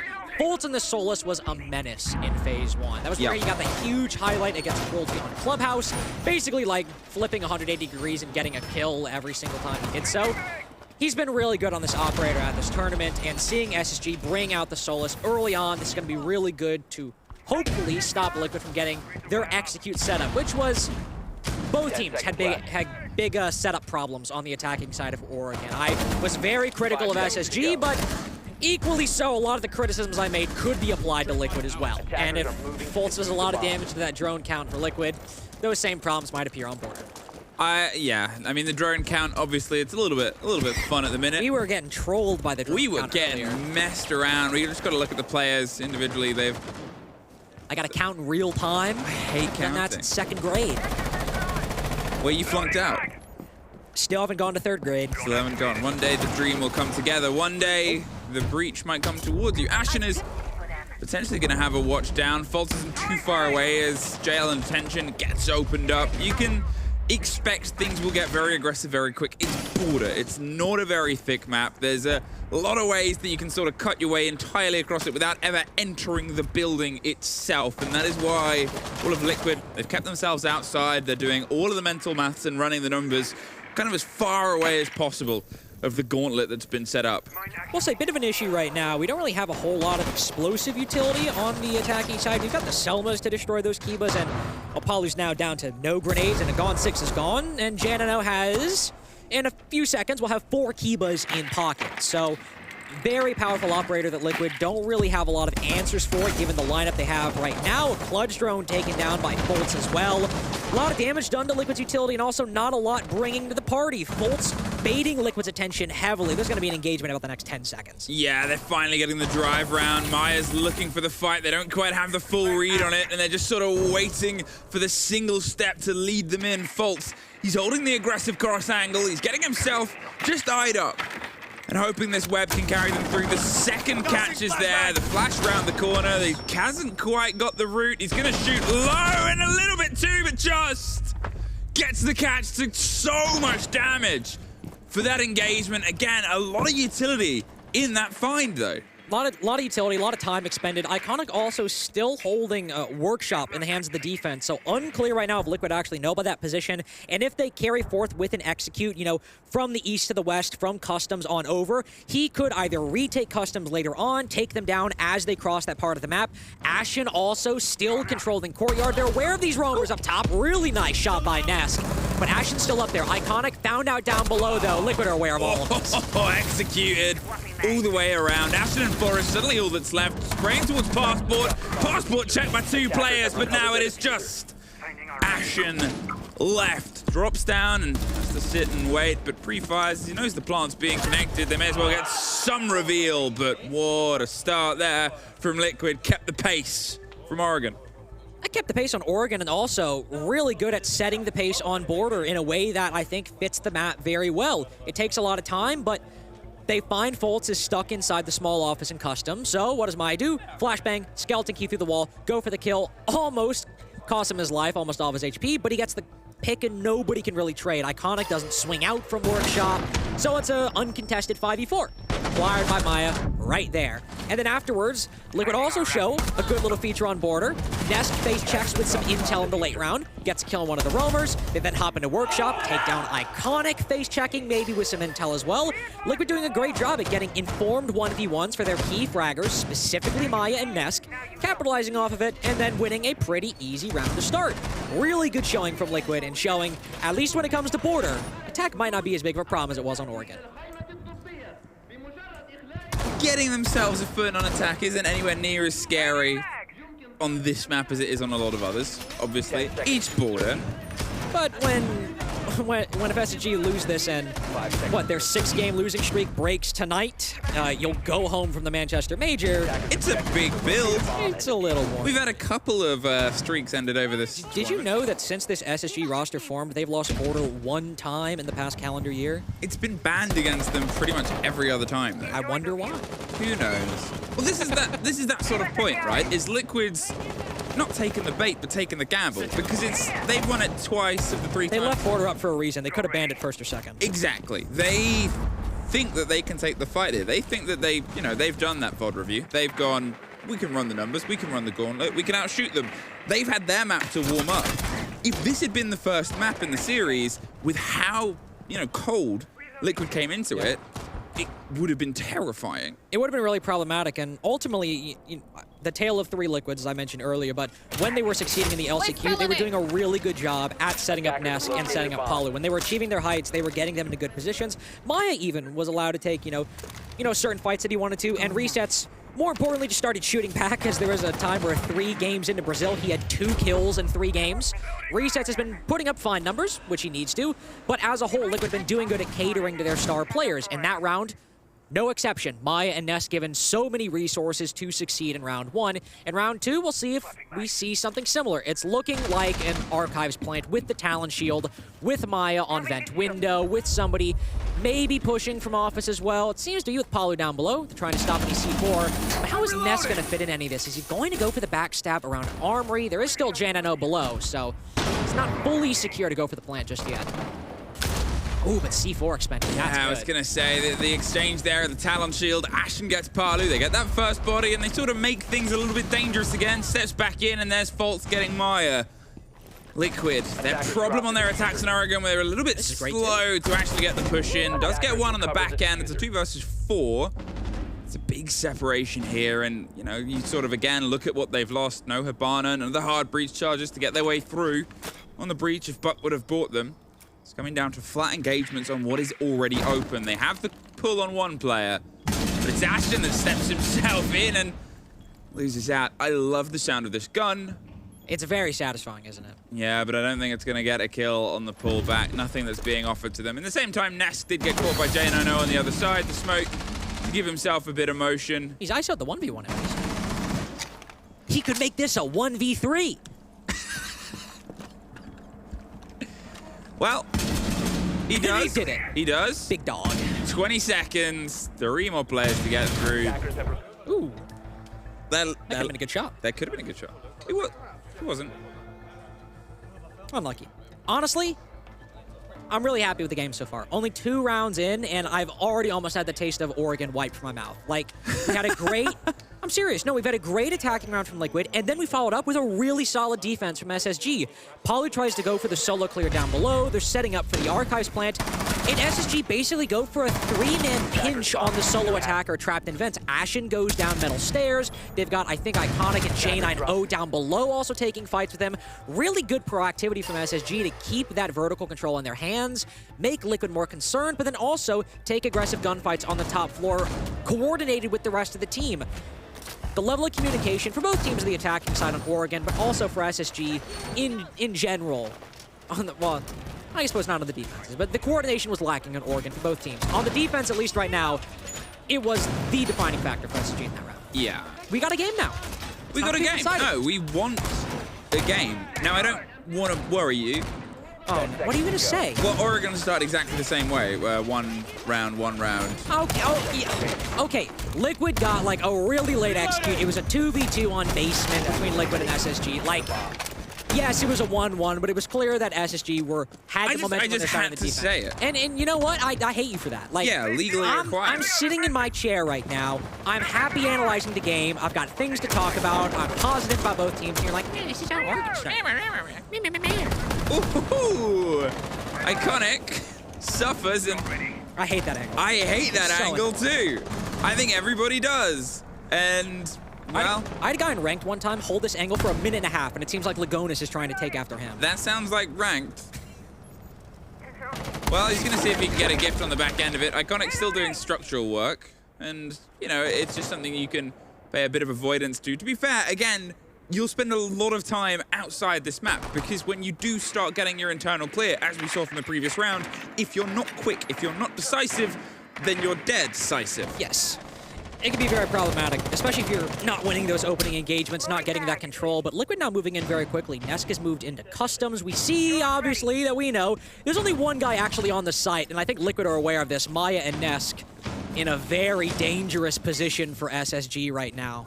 The problem is the kit. If they can try and get this execute, that's why Lagonis was making his way around. They've got the single pull. There's the C4 on the door itself, and there's the fight. Iconic, he's probably calling for all the help in the world right now. The flashes, the door's open, the double stuffed and double stacked, and they're out of there.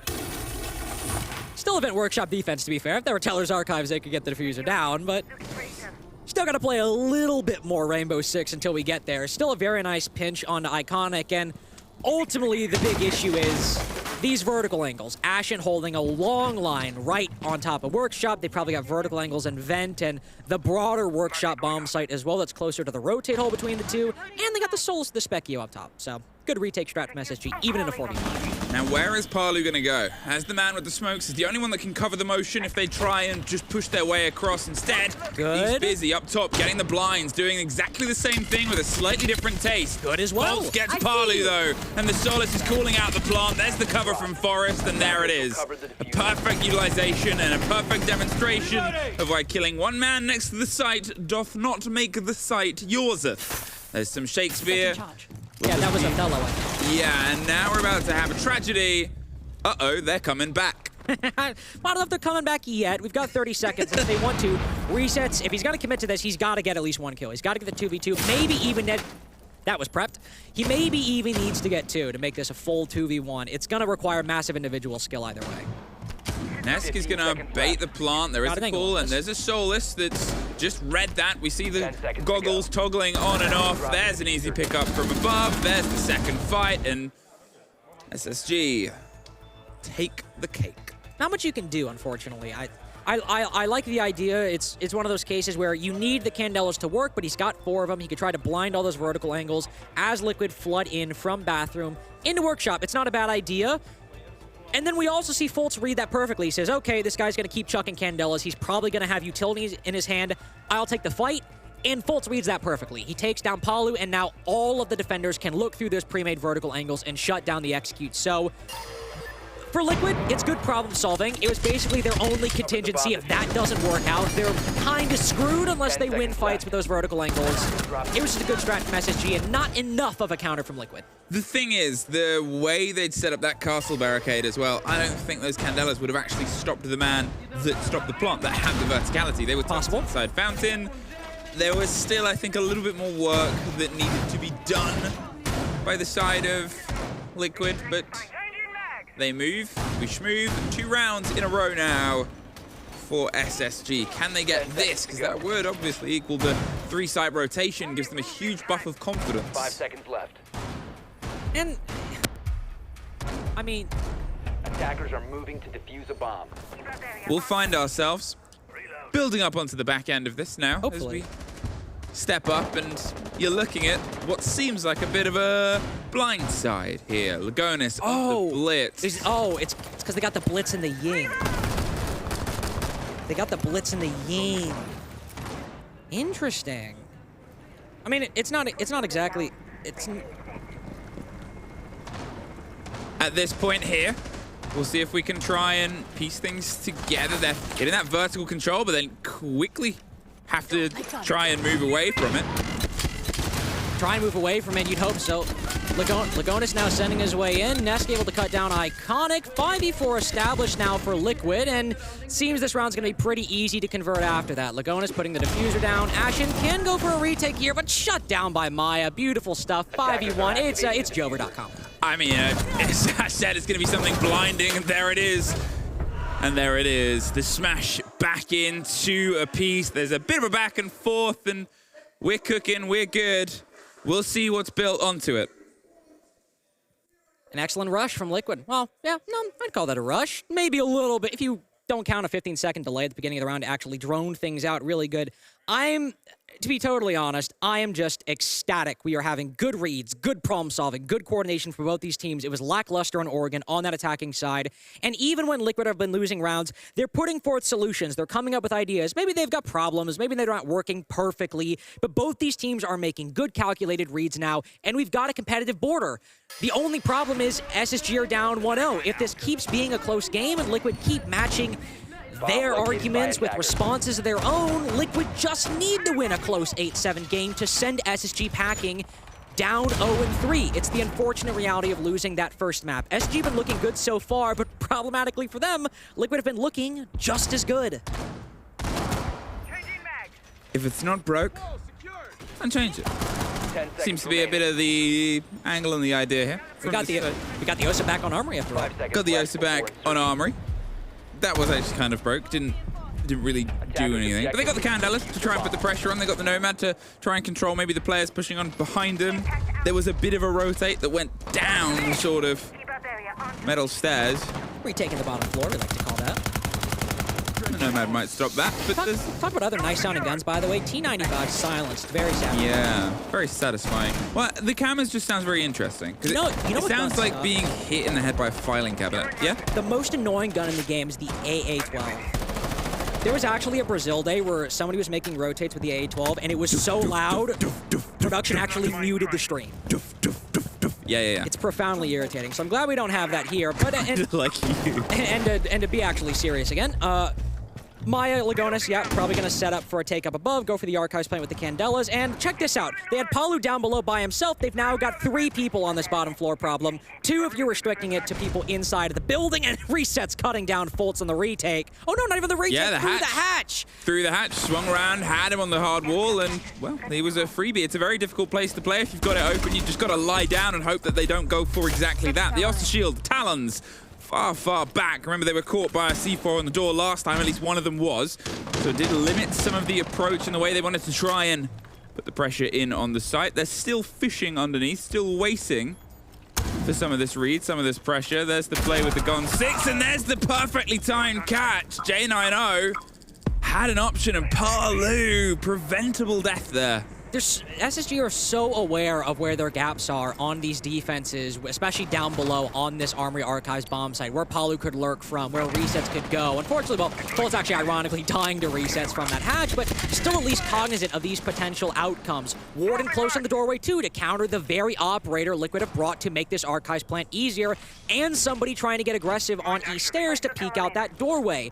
Good answers from SSG, good problem solving from Liquid. This is another round of both teams bringing their A game, but given SSG have neutralized the advantage and all of Maya's Candelas are gone, there's not a diffuser plan off the back of this. They're running out of utility to make this idea manifest. They need to try and force just some of this office control. Force Forrest to have to pay attention to one way or the other, because at the minute, he's the man that's controlling all of the 2 pushes that they're trying to angle up. There is some of the attention paid.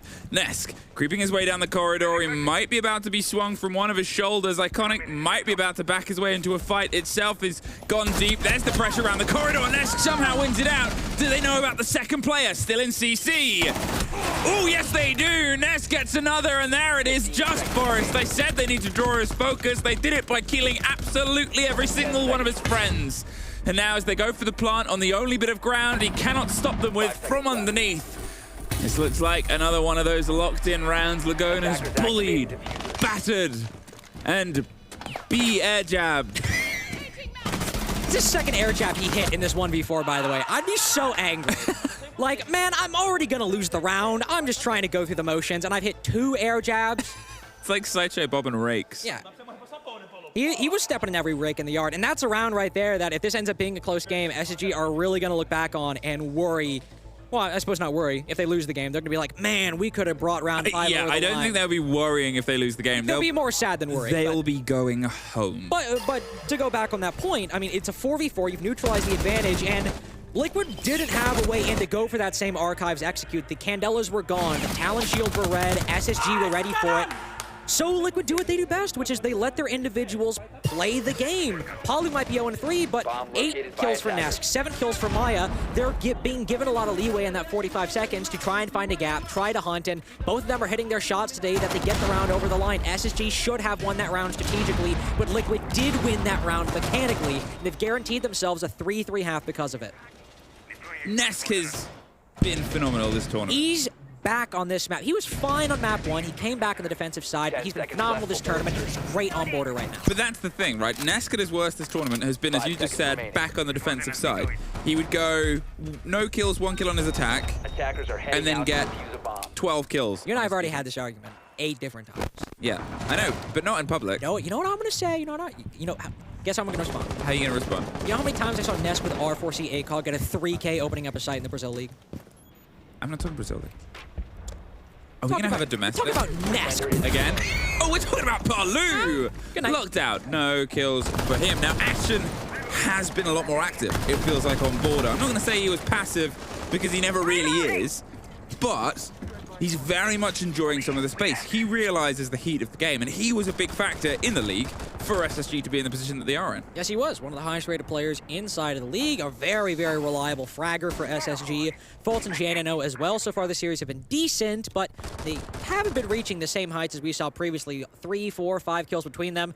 Talk about consistency, unfortunately. Very non-life game from Iconic right now. 0 kills again, only reaching 2 kills in an impactless situation last map. They picked him up to be this fragging IGL. He's not done a lot of fragging this map, and the IGLing has been a bit problematic to say the least. But if Ashen can hit his shots, it might not really matter that much if the calling isn't great, because SSG have got a 5v4 and can maybe get more if Ashen's got something to say. Well, no.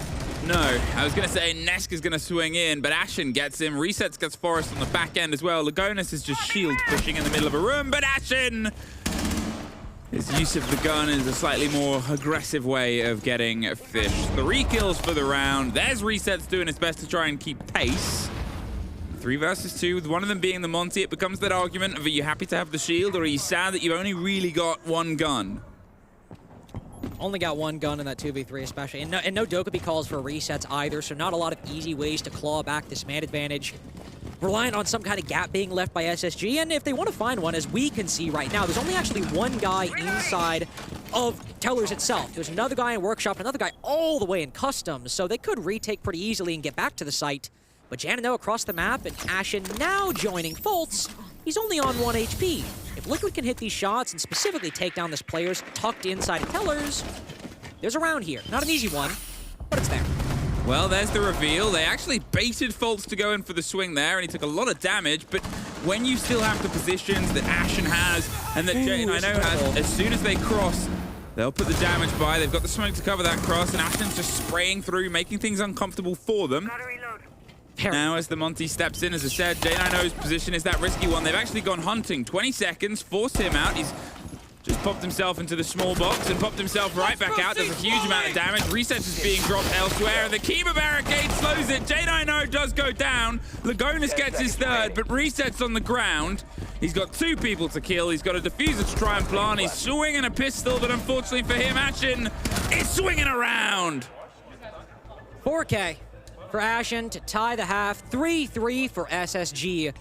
And a really solid performance from both teams on their respective sides. Liquid showing good ideas, SSG having really good team play and coordination on border, making good use of the ability for that defensive side to rotate and retake positions from the attack.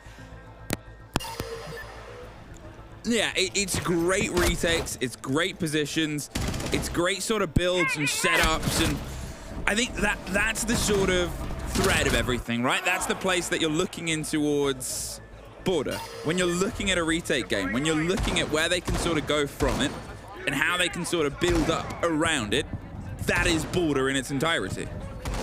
And that is that sort of setup and that sort of swing round on everything. Now, a 3-3, an even half, a build of a good position. There's still pressure on Liquid here. As we said, it is SSG's map. It's SSG's place that they wanted to bring in, and this is kind of the half that's why I sort of expect pressure here from the side of the team. 5 seconds left. Attackers must locate and defuse a bomb.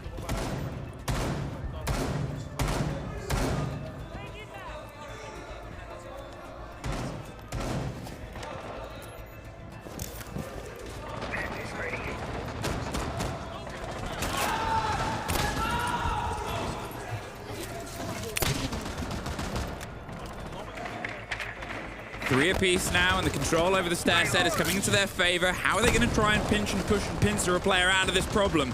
Nesk and Maya, both of them have been that big impact for Liquid at this point, and they're drifting and trying to flirt their way with danger and pick their way up into the shutdown to try and close it down on the back end. It's Ashen that's almost caught from exactly that, and Maya gets the full taste of him as his teammate can only sit and watch. Resets again. Stepping out. We talk about the danger that Border is built around, and it's absolutely being put on display here so far. Nesk fancies a little bit of a bite, but with the outside FNAT not popping, he's not being gifted any more stats for his KD. SSG, 2 bodies down. They've lost the Nomad, the control of the space, and the Dokkaebi, the pressure onto it. At which point and where do they try and approach from now? they at least have got that F-Not on the office door, so maybe they can now try to push in and regather some of that control, but we're not seeing that same sort of consistent coordination we saw from Liquid on that attacking side. Fultz and Ashen made mincemeat of by the players on Liquid, and how do you work out of this 3v5? Maybe use the skeleton key from below. You do have the flashbangs from Iconic, so if anybody from Liquid is isolated or you find Resets and Maya, who happen to be very low HP, there are potential kills that could happen, and you've got a minute 15 seconds to figure this stuff out. And to their credit, they still got 4 drones available, not including JNNO's Fletch drone that's currently active, so we got a lot of ways to gather intel too. It's not impossible. You also look at the utility Liquid have. 3 C4s. F-Not mines that could be activated. Maya's got 3 Kibas to stop wherever SSG are entering from. And wherever they do want to enter from, they have to commit because of the low man count. And to basically wrap a bow on all that, Liquid aren't picking them. Literally sitting crouched in every power position. They've done their peeking for the round, and now they've thought, all right, we can sit, we can pull back. It was almost one of the problems that they had at the start of their defense, where we said SSG is more losing these rounds than Liquid is aggressively taking them and winning them. Liquid have brought that game to border. They know this. And it's a different game, it's a different map, it's a different play style. But they're here as they start building their way through. JNNO. Oh, he's able to get one on the freebie, just on the swing and the turn of the head, the pressure on the back end of the window. Forrest trying to push his way up the east stairs, cut right down on beepers. There is one that comes Iconic's way on the back end of Nesk, but, well, just slipping their way through. They've got to throw themselves into engagements, and engagements throw themselves back. And Liquid fighting back on border very, very, very well. Given that it's SSG's pick, who've shown a lot of very good moments, Liquid have not skipped a beat since moving onto this map. And we are really seeing the Liquid that won that LCQ that looked not only good, but in some moments great as they bounced back from their early season woes. SSG still facing some of those problems we see on the attacking side. Right here, Maya positioned aggressively, and Ashen just exposes himself to that window and has got to react in order to take down Maya. Doesn't do it proactively. Resets sharp in that 1v1, takes down another player on that window. And then they just clean up the round from there. It's a 5v3 for theirs to win, and they don't throw it away. They hold their power positions, they hold the line, force SSG to push into them. It was a really strong way on border to get an advantage, and a really disciplined way to convert a 5v3 on any map, let alone border. Good shrug for Liquid on the defense, and now, similar to the first half, we gotta see an SSG response. Have to see one if we want this to be competitive. 10 seconds 4-3. And if Liquid thread this next round, it's going to be the SSG timeout. It's going to be the time to stop the game and talk. That's running away, and you think how close SSG are to being sent home here by Liquid. And again, both these teams came into this tournament with an odd form. Very, very odd form for both these teams. Very odd form. At least Liquid, I could measure their kind of performance in a linear manner, right? Like, start of the stage, middle of the stage, end of the stage. SSG, wow, they've smoked a team 1 week. Wow, they've been smoked the very next day, or sometimes on the same day on the same map. LCQ, they make their way through. Wow, Sonics are looking good, might give them some trouble. Oh, Ashen and JNNO have dropped 16 kills to qualify for the major. Oh, look, they're trying to Dokkaebi call this position. Up, Nesk has just walked up to the window and taken down Ashen, who's not aware of the bandit in that very spot. They can beat anybody and lose to anybody. When any gunfighter loses. That seems to be an MO that just repeats forever. Ashen gone, the Ash gone. You know, in terms of player, it's a huge loss. We talked about his importance for the roster, his ability to get into entry engagements and get himself out successfully most of the time, and he's just not been able to find the rhythm here against, well, Nesk, who's doing pretty much the same job. Doing it, he said, fantastically. Shane, I know, almost caught out by an adventurous Solace that was looking for, I mean, let's be honest, a bit of an unusual position to be sat in and waiting, but not entirely punished. Iconic's coming around the back end of Armory. The player has already slipped away. Fultz is there as well. They're not going to waste too much time going for the rest of the push because we'll think about where the side is. Think about what they're trying to shepherd here. I am trying to think about it, genuinely speaking, and similar to Oregon, I'm not actually sure what they're trying to shepherd. They walk into Armory. Okay, they now backed out of Armory. Okay, Fultz is in 90, cutting off east stairs, but What part of that? Do they want to secure Armory again? Do they want to try to clear an office? We've got a minute left, and this thing's fully reinforced. They're bandit tricking the fountain wall. Who does that? Liquid are putting forth problems SSG aren't ready for, and in a 4v5, the problem solving is still non-existent. Liquid are holding on. They're not peeking. They're not making this easy for Space Station Gaming. And they've got no easy way into this because they're going to sit here the rest of the round. The bandit tricking fountain wall. I don't think I've ever seen that be done at this sort of pressure, but it's taking so much time. Resets gets one, Maya gets one, Resets gets one more, and not the last. The 3 versus 1. But Liquid, 2 rounds in a row once again, and only 2 rounds away from sending Space Station Gaming back in the ship to the mothership to wonder what went wrong. Oh, SSG. Oh, SSG, my sweet summer children. On Oregon, we see you struggling to problem solve on the attacking side. That's your opponent's pick. That's okay. It's a difficult side to attack. We now go to border. Liquid are bringing good ideas, good setups. They're bandit tricking fountain wall. Why? Because it causes problems. If they're trying to clear Teller's bathroom and you need control of that hatch, or, well, you'd like control of that hatch to make that a good execute, it makes sense to hard hold fountain, and honestly, it's a perfectly reasonable solution to decide to bandit trick and deny anybody from opening up an angle on top of the main stairs wall. But I imagine Call Out is talking in this tactical timeout is, guys, what happened on Oregon is happening again. We're dying to positions that Liquid are holding. We don't have intel on them. We're exposing ourselves to them. I mean, they've got a Dokkaebi call on Nesk, and Ashen is on drone outside of an open window on border, an aggressive map where those things can happen. Jaina knows walking into the office wall. They don't know Resets is there. They don't know Maya's on the wall. They're taking individual 1v1s and not coordinating as a team. It's the same story as Oregon, and Liquid are not faltering on the defense, just like map 1. On the last map, after the timeout, a similar sort of situation, but they were still technically in the lead when they called it, falling away from it.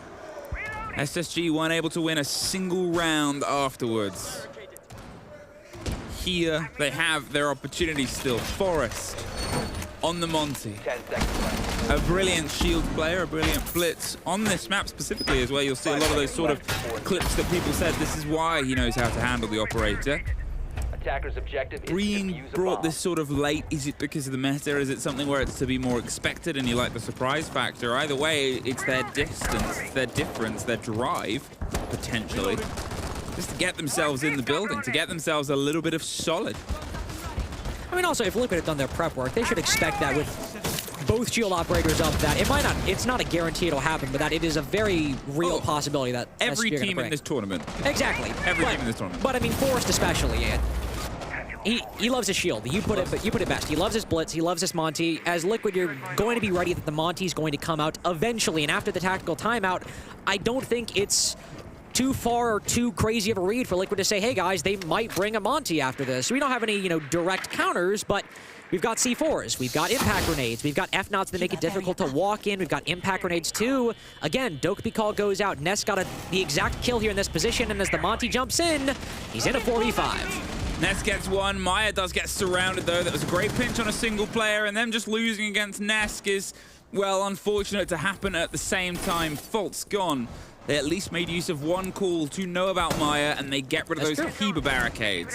But probably someone and something you prefer to have in the long run, especially with how close it came together there. Forest, again, they're just utilizing the Monty, getting them as that sort of front line and forcing this Liquid players to have to change position, something that was a little bit impossible over the past couple of rounds. Whoa. Takes a huge amount of damage from de-shielding, not quite expecting the swing there on the back of the mirror window, and well, you cannot lose that kit alone, and you cannot lose that Monty. Oh, good walk-up by Ashen. I was about to say, Forrest has got to be careful around that hatch. Well, you got to be careful if you're peeking Ashen, I suppose. Back-to-back, well, not back-to-back 3K, but Ashen's second 3K, and, well, I guess this round is done.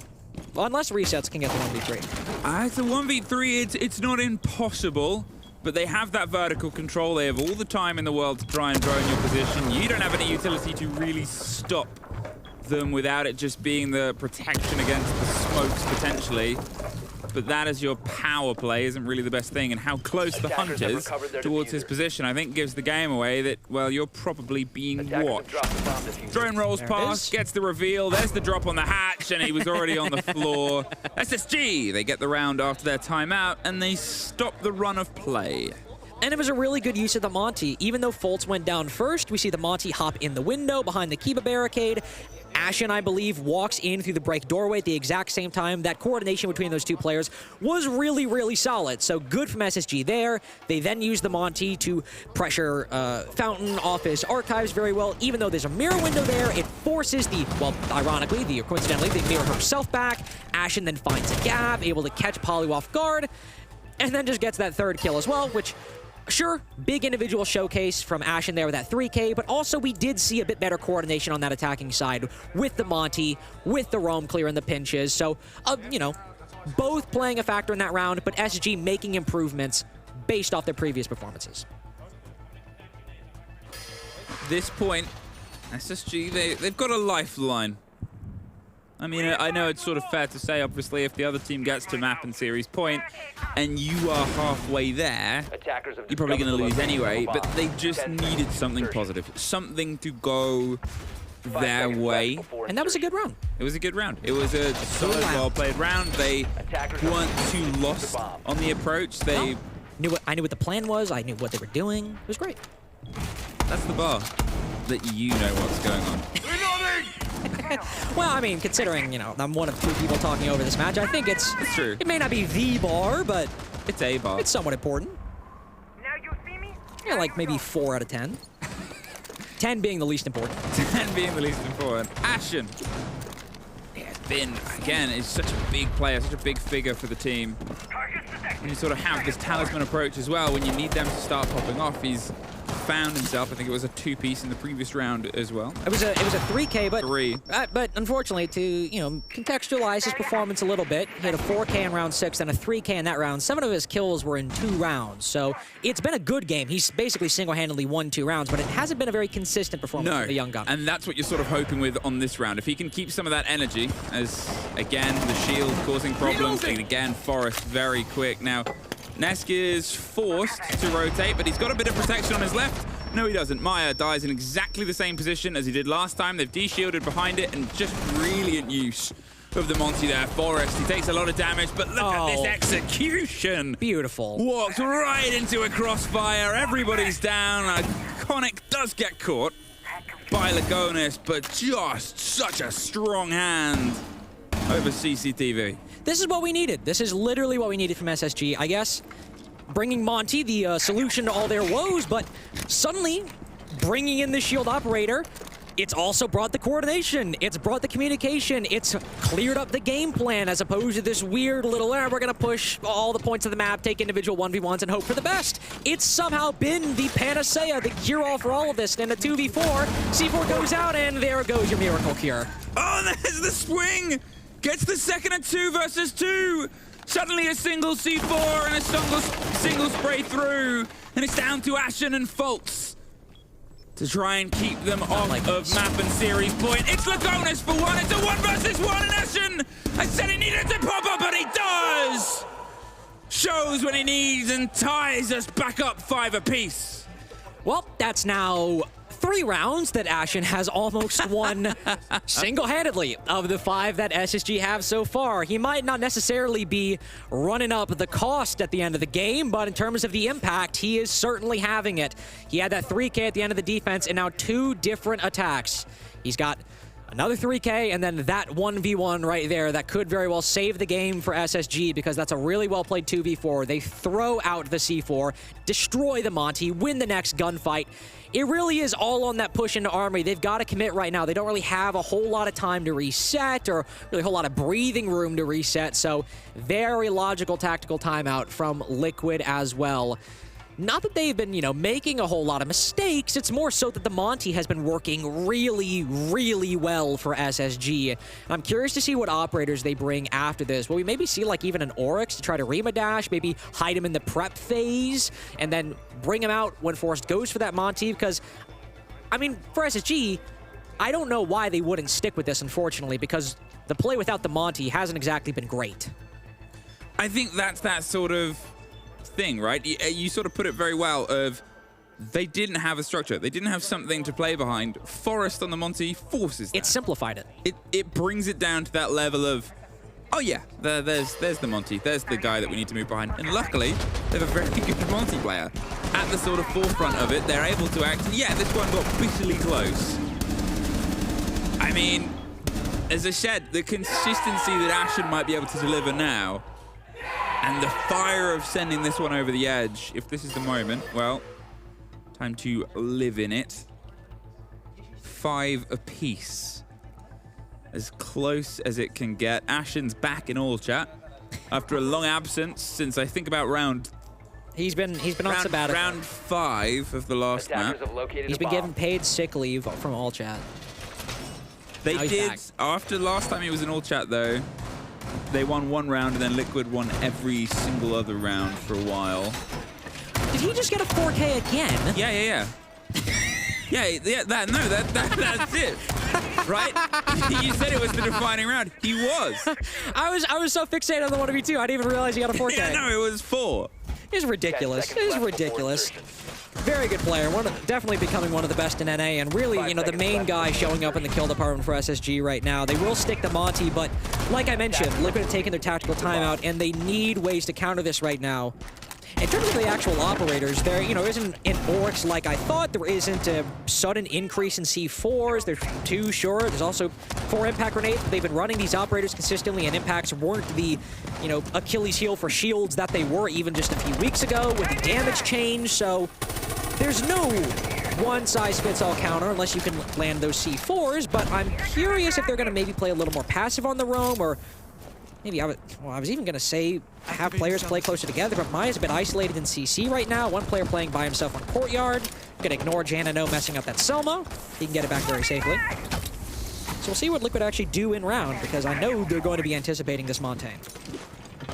I think that's it as well. Obviously, they've had that timeout. They've had the topic of conversation is going to be, how do you solve a problem like Montia? And Maya might be that step up. He's died in that exact position 2 rounds in a row. Should probably not, but you never know. 3rd time's the charm, and so forth. Faults on the back end, getting the pressure around to the top east. Forest isn't going to send it alone, though. No, he's not, but look at how spread out Liquid are. We've got 1 guy in Armory, 1 CC. To be fair, Neska's breaks somewhat close by, but then Resets is all the way in Fountain 2. SSG been really good at pinching and clearing roamers with this Monty, and Ness can support him, but he's still very far behind. If SSG set up, they could very well overwhelm these players via man count. They're taking a long time to get there, but it is possible, given how Liquid are set up at the moment. The first fight, and Ashen is desperate to take it on the side and the shoulder of a Keeper barricade that's just buying them time. Maya still holding that position around the back of the monitors. Nesk a step and a second away from a fight. They have themselves locked in, and they're doing everything to hold on to the verticality. So Forest, he goes round. He's the direct solution to this problem, and the Keeper barricade, well, it's only going to stop them for a limited period of time. Ashen does find resets. Nesk has a huge amount of damage done. Parlu as well. There's a little bit of a fight. The impact's impactless, but Maya swings round to 3 versus 2. It's not done yet, but with Ashen still on the board, it may as well be. SSG, 3 rounds in a row, puts them on map point. Really a solution, but not a super effective one for Liquid. You see that, okay, we have the CCTV roam. SSG are probably going to try to clear it. We'll have the Azami, and we'll block off 3 things. 1, the break room door to Courtyard. 2, the break room door to the outside. And 3, the CC window to stop the Monty from hopping in anywhere. I'm assuming that's what their solution is, because aside from that and the secondary utility I mentioned, there wasn't a really strong solution to that Montaigne. And once SSG just broke the key buzz, it was the exact same story as the previous rounds. They pinched resets, they pinched the player in break room, Nesk, and then it was over and done with. SSG now on match point, they've won 6-5. Really not the best solution I think we could have gone for, and Ashen unfortunately still shooting straight. I think it's That's like a brutal gunfight too. It's like a measure of time. It's before Monty, after deploy. BM and AM. BM and AM. And now we're bringing the Oryx. Now we're bringing the Oryx. 10 seconds left. And Oryx is this sort of... And the EDDs too. You know, throw of the dash, the EDDs, yeah, you've got all these different options. The Monty hasn't been unkillable. That's the thing. Two of the sort of recent 3 rounds, the Monty has actually died in them, but at that point, they've already done so much to force the structure, force the first 2 engagements, that it's still the defining factor. And as you said, they're just trying to find a way to tip that balance, get themselves a little bit more strength or a little bit less in their approach. So, bear with me for a second. So we've got Nest, we've got Nest on this Oryx, right? And as I think we can see through the outlines, okay, he's now rotating over to East Stairs, but Secret did something similar against FaZe. They hid the Oryx, then surprised him by having him rat. But I'm pretty sure SSG are aware of the Oryx because he ran outside, so they're aware where Nest could be.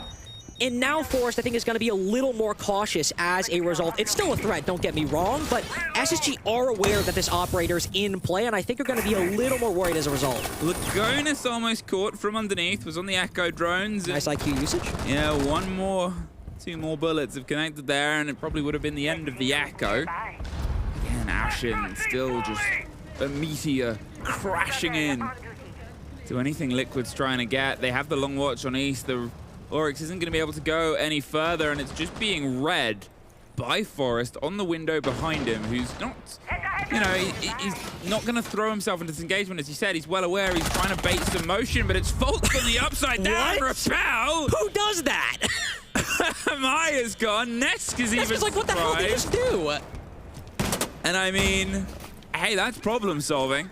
That is true. That is problem solving. That is a very ingenious way to clear courtyard, and now Nesk's in a bit of a weird spot. He wants to hold these stairs. He's doing it by himself now.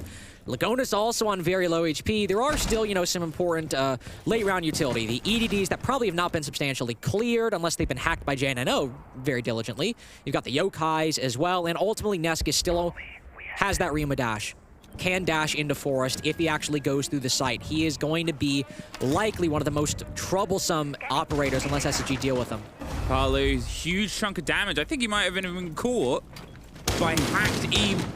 I was about to say that's a C4 and EDDs. Yeah, that's damage done. That's a sort of back and forth. Ashen gets the end of Palu on the swing round. There's Lagonis finally finished off from the fight that started ages ago, and Ashen's going to hold on to the plant. Now, the Monty is gone, but it's not been the end of the time every single time before. This time it's guns and SSG.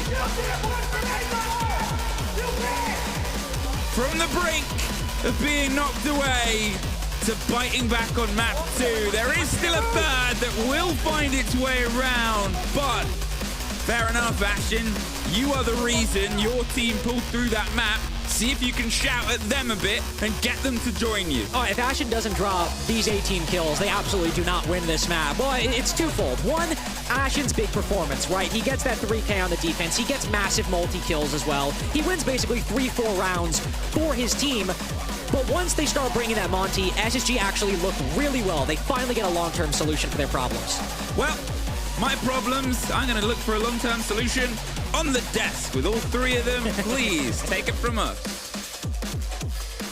Thank you very much, Lynx and Fluke. We are known for long-term solutions. If anything, welcome back to the desk. I'm also with me, are Fresh and Alphama. Goddamn, we have a map 3 on our hands. We said this would be the grinder, and we're getting it, Jack. Yeah, absolutely. It was looking hairy as well for SSG. It didn't look like they were going to win it. I think a 3-3 half split wasn't the best from them. They then got absolutely overwhelmed in a couple of attacks.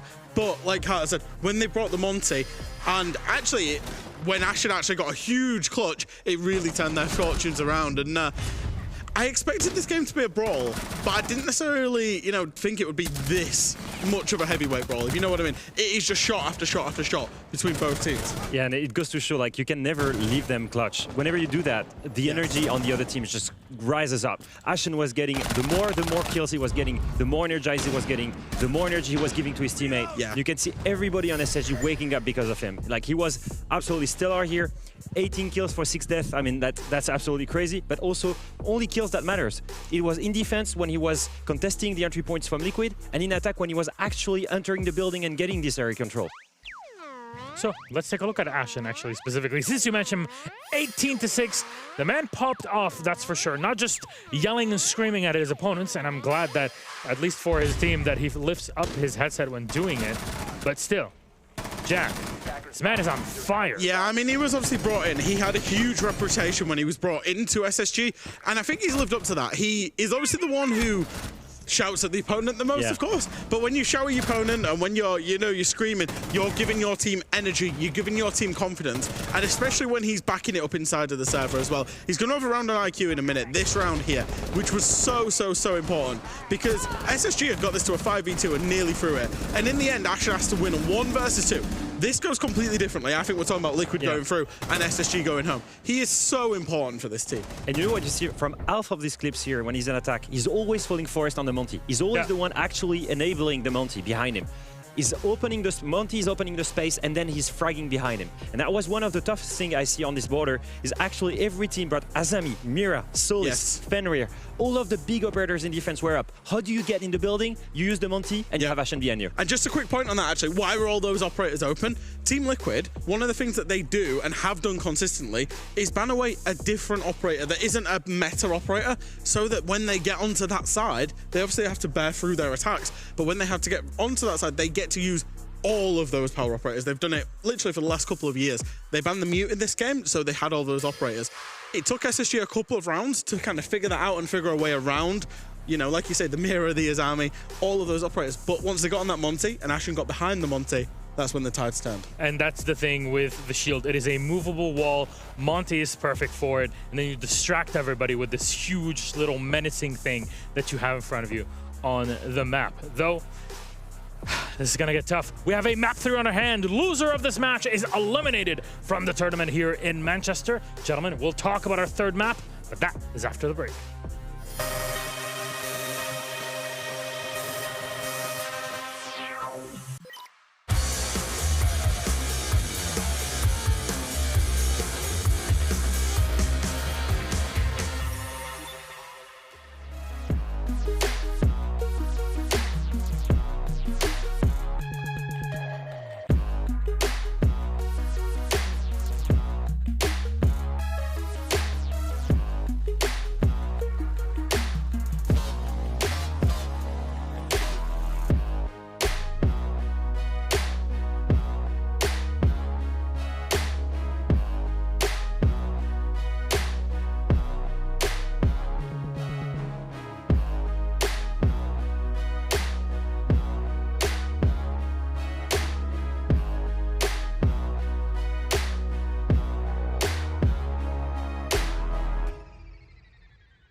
And there you've seen it once more, Operation New Blood.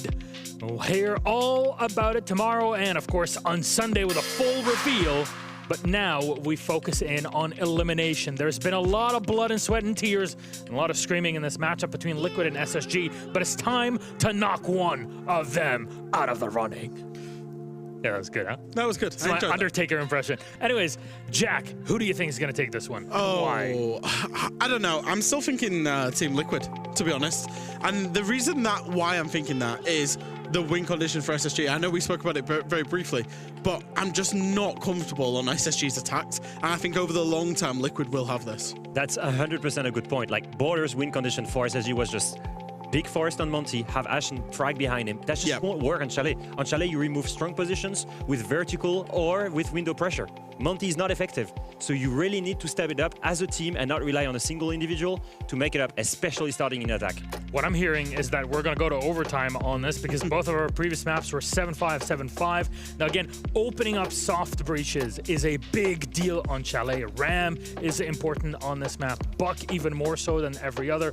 How do we see those when Monty's not available? There's nobody to kind of be that front line for SSG. Yeah, I think that's the thing. We would assume that Liquid ban away the Monty here just because of how much it was abused against them.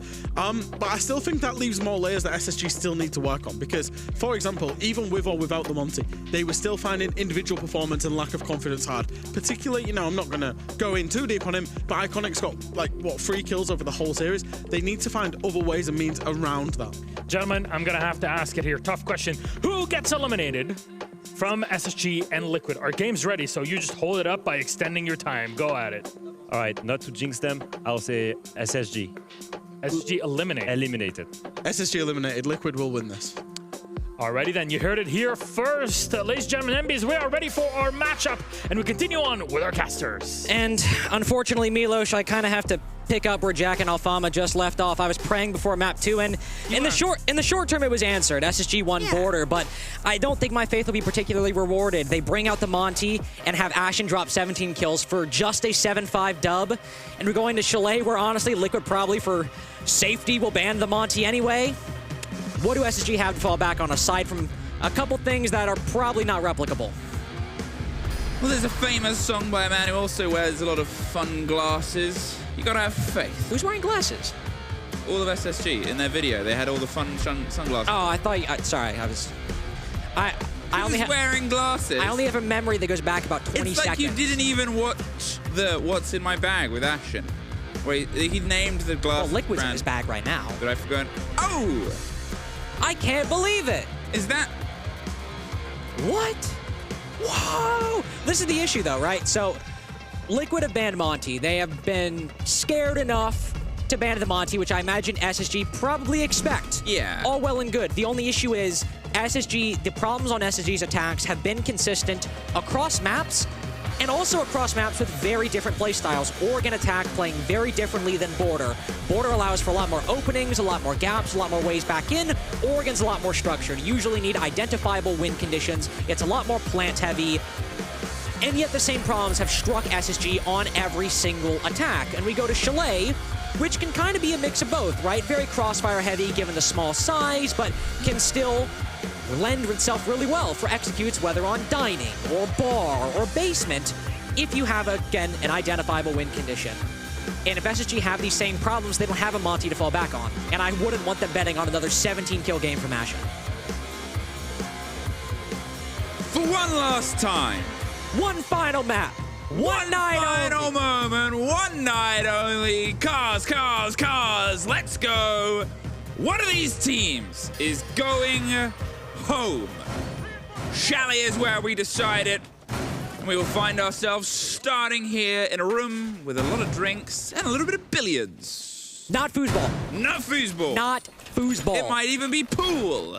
I don't know. Thank you, Observer, for showing us that it is, in fact, billiards. It's barn games, as Emmy was just talking about, and SSG are starting on the attacking side. We need to see them getting momentum right out of the gate here. We can't see them milling about, messing around, forced automatically going onto a shield, so trying to replicate as much of that success in the Monty from Border as they possibly can. But this isn't a must-win round for the end of the game, but this and round 2 are going to be must-win rounds for me for SSG. I want to see them come out the gate swinging with a very good game plan. We know what they're doing. They're trying to get the pieces together, and even if they lose round 1, we could say that they made a very good attempt at it and had a very good vision for that round. If not, we're going to be in a very similar position that we've seen SSGs start on their attack sides, which is move around, take separate 1v1s, a lot of the time with a lack of intel. And so that makes round 1 extremely important, and especially if you're trying to bring that blitz and genuinely recapture some of that success from border with shields. Now, obviously, earlier on in the day, and a slight spoiler alert, if you didn't see the other elimination game, the team that could not hold on was E1. So we have already had one team from the Brazilian region gone in this second phase. We're pull down with 2. That'd be a bit tough. I mean, you got the world champs, to be fair, that went through earlier 2-0 over Bleed, so... Yeah, I mean, they're doing all right in some other places, but we look at storylines here, Carter, and what we look at is Palu about to find a fight almost immediately, the Shield of Forest. Now, this is one of the things that they can rely on or fall back to, is the fact that they've carried over some momentum here from the side of their attacks. Some momentum, and they've spent a long time breaking through those castle barricades. Well, I talked about not betting on Ashen getting a bunch of kills again, but Ashen has worked his way into Fireplace and is now flanking up the stairs. All the way up the stairs, and he almost takes the end of Nesk there. In terms of Nesk getting the kill, he takes a huge amount of damage from the single pillar player, and there's the quick execute, dropped around. Maya does get Forest, the blitz is gone, but the pressure on him is just a little bit too hot. Pushing their way up, Blue, False, Ashen, both of them a sniff away of those smoke canisters from the end, but Resets has just deployed them all. Ooh, didn't quite know he was lined up with the firefight there for a second on the back end of the shield, but is able to survive. It's a tricky situation. A minute. SSG, they have such a good advantage here. They do have a very good advantage. Even with Fultz and Ashen on low HP, they've got time to reset, but Ashen has been cut down by Lagonis, and this could be a 2v2. If just one singular bullet hits Fultz in the leg, in the body, in the head, no matter where, it could be a bit problematic. They've got this advantage, though, and they've got this Capital utility. The Firebolt, maybe to try and push Lagonis out of stock, or the Smoke Bolt to go on those head holes. Either way, they're paying particular attention to this position for good reason. Lagonis can shut down and execute from here if it's going on the game side, and Resets is shutting down things over by Bar. SSG are running out of time to work with. 20 seconds left, and Resets might just find a gap, and SSG need to make this final 15 seconds work. That could be defining that little moment where he slipped under the radar here. They've got the drop on the hatch, the reveal of the player. They're going to try and hit the smokes and go for the cover, but there it is. Resets gets J90. Lagonis gets Iconic, and one single slip leads to a huge fight back there from the 2 remaining Brazilians. Good rotations, individual rotations from Liquid in that 2v4. Obviously, 2 very low health members of SSG. One of them goes down to make it a 2v3, but Resets not just sitting idly by, realizes that the intel seems to be a bit lacking around Fireplace, so sits beneath waiting for somebody either to vault over or to run down blue stairs. He can contest a lot of different angles from that position, while also making Lagonis feel secure about holding down games and stock entirely. SSG had a good clear. Good start to that clear. Sure, Ashen got the first pick, but everyone was coordinating. Fultz hops in a library at the same time. Forrest is pressuring from office. They're all working together in that early round, and then they're not rewarded, unfortunately, with that 2v4. But I mentioned, if we at least see that first round, and if they lose it, we know what the game plan was, and they executed a good portion of it well, it could still be on for SSG. And that's what happened. Now we're looking at round 2 to maybe try to have an actual round win with those good efforts. There had to be an end to the line of success in terms of bringing a shield. And yeah, Chalet's a different map, and yeah, Monty's been banned. Blitz doesn't quite offer you the same. This is the first time we have not seen it in an attack lineup in about 5 rounds. 6 in a row, I believe. We'll see if they've maybe got themselves a little bit of a different flavor of success, because before they brought it, they didn't win any.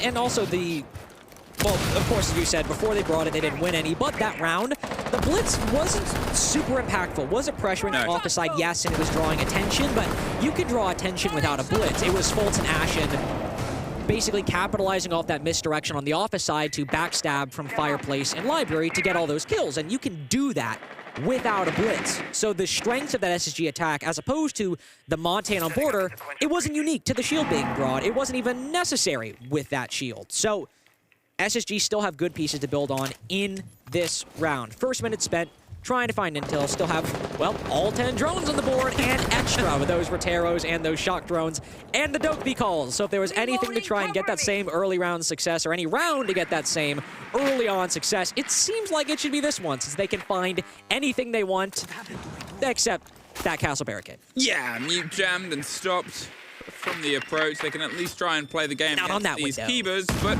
hey, what do you have? More Keybers if you really want to deploy them there. Not going to entirely give the position up as of yet. They still know it's a hop in, and the piano one is probably more dangerous than anything. Forrest is going to try and get himself in. A bit of a lockdown. The cameras buried in absolutely every single plant spot is a consistent worry on this map, but so is the time ticking further on. At this point, on this position, you've got Ashen hanging on the back end of the solarium windows. You've got a little bit of an entrance and pressure on towards the rafters, on towards the fireplace area, but Lagonis, he's moving around underneath. He's moving, and this is looking more like the SSG attacks we've seen in the majority of this series. Struggling to get a solid idea, not getting an advantage, encircling the defense, sure, but Lagonis on this flank to disrupt things entirely. I mean, there's a bit of an explosion. Gets rid of all the Selmas. They're just going to have to try and run in and send it. They scream into Piano. Maya gets Iconic, and J90 gets the trade back. Ness just moves into the free space before being replaced, as Forrest is just pushing and pushing and pushing. Think about where the side is. Resets. He gets knocked down. Lagonis has stepped themselves up. It's just the two players inside Piano. They're able to get at least the tread and the threat back round. But they're fighting over the verticality. Faults gets the kill, the 1 versus 2, Lagonis. He was one of the remaining players on the previous round, some very snappy bits of momentum, but he just has to time this right. And there is the right timing. The kid is not in the pockets of Ashen. He's got to quickly go for the recollection, but he's a player who loves to kill, so he has to find himself tucked in, hope the cover of smoke is good enough, plays himself behind the bomb chassis, the only bit of solid that there is. Lagonis, he's going for the fight, he's going for the drop, he's looking for the engagement, he can't see it. Ashen, he's back up and he's out of the room. Perfectly played, smoke and Ashen! Perfectly played round! I thought he didn't have time. I thought Lagonis was going to be able to get in the position, deny it from the vertical, shut Ashen down entirely, but that smoke canister, so key for Ashen to win that round, because you see Lagonis look down where Ashen was planting, but that momentary indecision to say, oh, I don't know exactly where he is. He's been defusing for a bit now. I might not be able to get the shot. I might just whiff the mag entirely, and then he can get into a post-plant position. So Lagonis decides to drop, try and catch him as he's rotating off, but the smoke also covers Ashen's exit, allows him to rotate out behind the coverage of it. Really well played 1v1 by Ashen there, but also, even though they lost it, I gotta give credit to Liquid. Similar, SSG had a good early round in round 1, but didn't win. Liquid had a really good retake and really good flank in that mid-round to make it a 1v1 against SSG. Lagonis and Palu especially retaking through Piano, through Office, as SSG were moving to Solar and Bedroom. Well played from both teams, and I suppose now, 2 solid rounds from both. The Tubarão. Not Zoto canisters. The Zoto canisters. Tubarão meaning shark in Portuguese. Thank you. No problem. 5 seconds Duolingo. left before insertion. I have always thought you had similarities to an owl. Attackers must locate and defuse the Okay, bomb. now I don't. The Blitz is back on the board, as he said before, not the biggest impacts for the approach previously, but there's confidence, and confidence is something that might be built there on the back of the 1 versus 1 round. It's weird to say that it could have been a 2-0, but it also could have been a 2-0 Yeah. between these 2 rounds. I don't seem to be flawless so far. Instead, they've got the cut. 1 of a piece. They're going to see if they can try and maybe cement this one with a little bit more gusto, because, well, SSG's approaches have been more dominant. There is a reason they're getting into this situation. Quick in on Mudroom and quick in on J90. The Dokkaebi gone. Ness still able to get himself a decent showing on the entry engagements. Wasn't entirely sure, but still wins it out. Maya went for the blind, did a lot of damage. Forrest is under pressure. Resets, gets Ashen in the same second. Palu just gets out of there, and Faults finds Ness. Wow, okay. That was a very chaotic set of early engagements. Forrest sprinting on in, able to get the player on library stairs, as I expected, but definitely a lot of potential for him to lose his life in that gunfight inside of games. But SSG got a 3v3 on that roam clear, and that's not the best thing in the world, not the worst either. Really, your biggest problem is actually having Forrest on 1 HP, because whoever has the diffuser, it's probably not going to be Forrest. It's probably going to be Iconic or Fultz, because usually you want to use that blitz to create space inside of the site, to pressure one of those anchors, maybe to... Now, you don't want to run down blue stairs because they can shoot your feet as you're walking down. Really, actually, blitz on this site is going to be problematic because you got to run downstairs either way, and it seems SSG with the Ram are gunning for a front side take, so maybe having Forrest with the diffuser would make more sense to get him in a position quickly than actually go for the defuse, having Iconic and Fultz cover him with the immense amount of vertical angles you have when using Ram on this bomb site. I mean, Ram on this site, they go hand in hand and they push. As you can see, the position's further and further back. It's clearing themselves some space. Do they feel confident enough to try and get the execute down to the bottom of Snowmobile stairs? Are they going to see if they can maybe try and find a pinch? There's Forrest getting that first bit of motion. He just needs to tuck here behind those shelves and hope the cover here of Iconic stops anyone swinging a C4 or the pressure out. It's the first take, and it's Lagonas retaking it, resets as the curver, and SSG unfortunately tried to get the pocket, tried to get the play. Fultz with the smoke canister still in pocket that could have been utilized to cover the motion. Now is the only bit of utility he has left, and look at Liquid just pull on back. They know they can push back on and close this round at any point. They know they still have the shield position. And as soon as he's seen down, Lagonas does get down, but not for long. Not for long. Unfortunately, with SSG there, they want to go for the front side take. They've committed to it based on the setup, based on the positioning, and one of the, I suppose, you know, kind of many few issues, it was a lot of small issues with SSG that time that added up into something big. They're not able to get Snowmobile Breach open. So that shield you have watching bottom main, there's not a whole lot of solutions they have to deal with it, especially since Iconic, who might have nades, is positioned over by Blue, who's trying to find a lurk down there.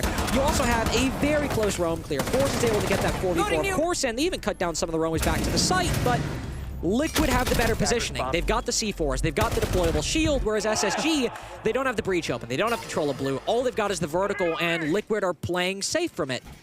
Liquid just in the better positioning at the end of that 3v3 with the better pre-existing utility, and play that round very well. Traded rounds for now. It was par for the course last time round, and we got a little bit deeper with it before the game started to swing one way and then pendulumed its way back the other. So this will be the first true tell, I think. How much has been learned in terms of the approach? What's changed? Well, again, this blitz that seems to be a little bit of a hit and miss is still a hit and miss. They have not found the functionality on, albeit a very different map. Yeah. But also, it's a reliance that they just don't have cemented without the map. But like I mentioned, on this Bar Games attack, what they used the blitz for was that misdirection over by Master Bedroom office, then that allowing Fultz and Ashen to get into a position where while the defense is focused on that side, they run up Fireplace, run in the library, and get kills from the backside. And you can do the same thing with the Ying that Forrest is bringing. You could, maybe not necessarily from that exact same position, but throw a lot of Candelas, either on the site or on library, bait of a lot of tension from the defense, and then try to backstab similarly. It is a bit incumbent on, well, I will say, on Liquid, not reading that you're faking, not reading that you're trying to bait that attention. And if they bite, it succeeds. If they don't, you just waste a couple Candelas. This is a lot of long-range utility, and Resets isn't going to find around and see what happens late. But Lagonas he's happy to sit here. And he's just caught by the fire. Now he leaves. Yeah, a little bit too late there, Lagonas. A little bit too much of a risk factor, but a lot of utility is sent that way. Both of the bolts came through from at least the damage-dealing side. They've also lost most of J9O's utility as well. So at this point, the limitations, they've still got a fair bit of pockets, but where are you going to really throw those hard breach charges? Where are you going to put that sort of utility pressure? You got to make decisions about that at some point. And talking about that hard breach utility, you know, one position you might like to place it was that stock wall, but Palu's making a really good decision and just holding down below. Sure, he's not actively pressuring SSG, but given that, I don't know, a team that likes to hit gaps like SSG does might try to walk up the basement stairs, run into bar. Him just saying, hey guys, this position is clear. Don't worry about it. We are all good. He can also flank himself up Fireplace or Library at some point. So he's giving Liquid peace of mind right now with the other three hold the site. And remember how it opened last time. Ashen just found his way up the main Fireplace stairs, got himself onto rafters, and Nesk is paying all the keen attention that, well, fair enough, Ashen has deserved and shouted for. Fultz gets some of the coverage. Here comes the Candelas on the back end. They're trying to pinch the player, but Iconic gets the back end of Nesk, and there's the catch. Palu steps in. The fight is J9O's, and Ashen's to lock in. Resets. All that's left. Can't get round the corner.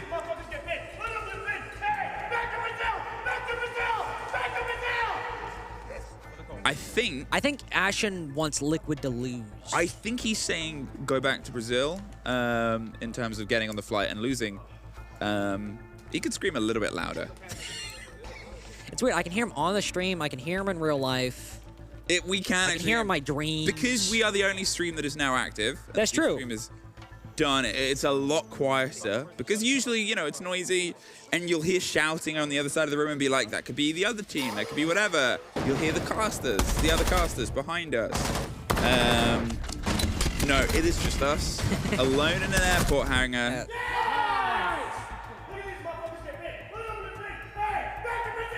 Back to Brazil. Back. Wait.